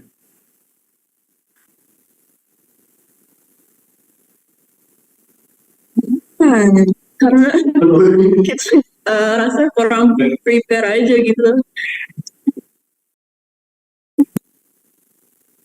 Tapi menurut kalian, kalian ngerasa seneng banget nggak sih dapet juara 1? Iya.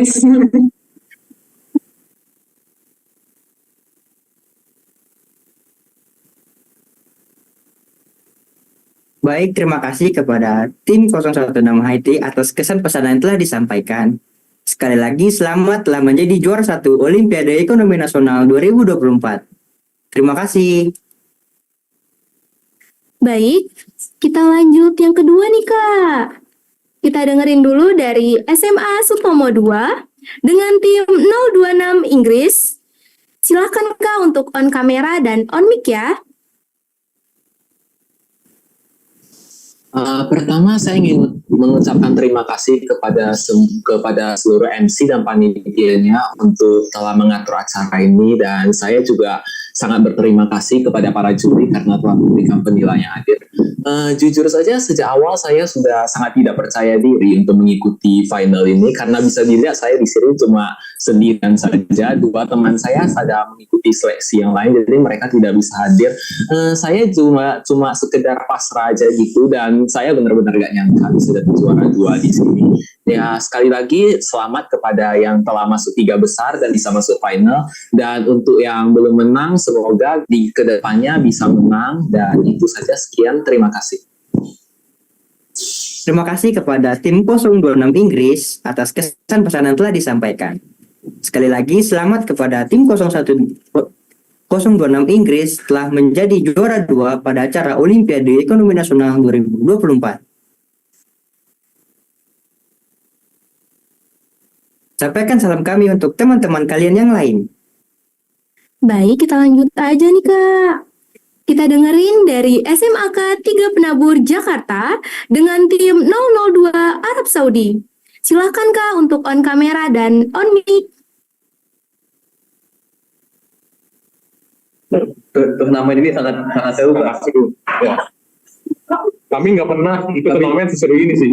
Ya, asik banget. Udah nggak itu aja kan?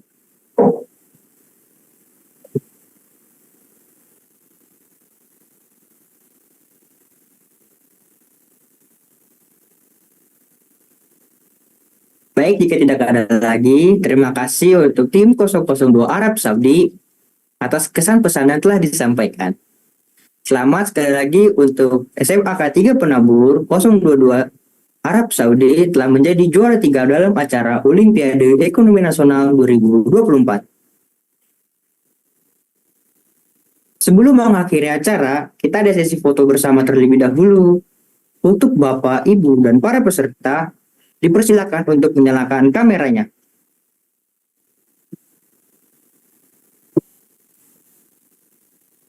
Silakan teman-teman semua untuk on kameranya ya.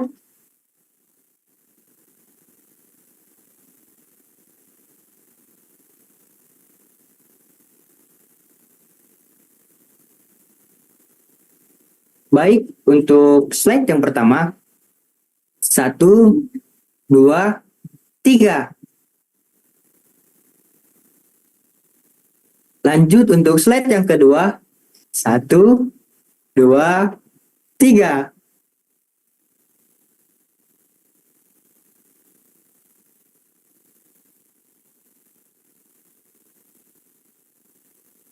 Baik, Kita lanjut acara yang terakhir. Bapak, Ibu, dan para peserta, akhirnya kita sudah sampai di penghujung acara. Saya Nashwa Mutia Nuraziza dan partner saya, Christian Hotma, selaku Master of Ceremony, mengucapkan terima kasih kepada para Bapak Ibu dosen peserta Olimpiade Ekonomi Nasional 2024, para panitia, dan para hadirin sekalian. Mohon maaf apabila ada kekurangan dalam menyelenggarakan dan pelaksanaan acara ini. Marilah kita tutup acara ini dengan membaca hamdalah. Alhamdulillahirabbil alamin. Semoga semua yang kita lakukan hari ini dapat memberi manfaat bagi kita semua. Akhir kata, wassalamualaikum warahmatullahi wabarakatuh.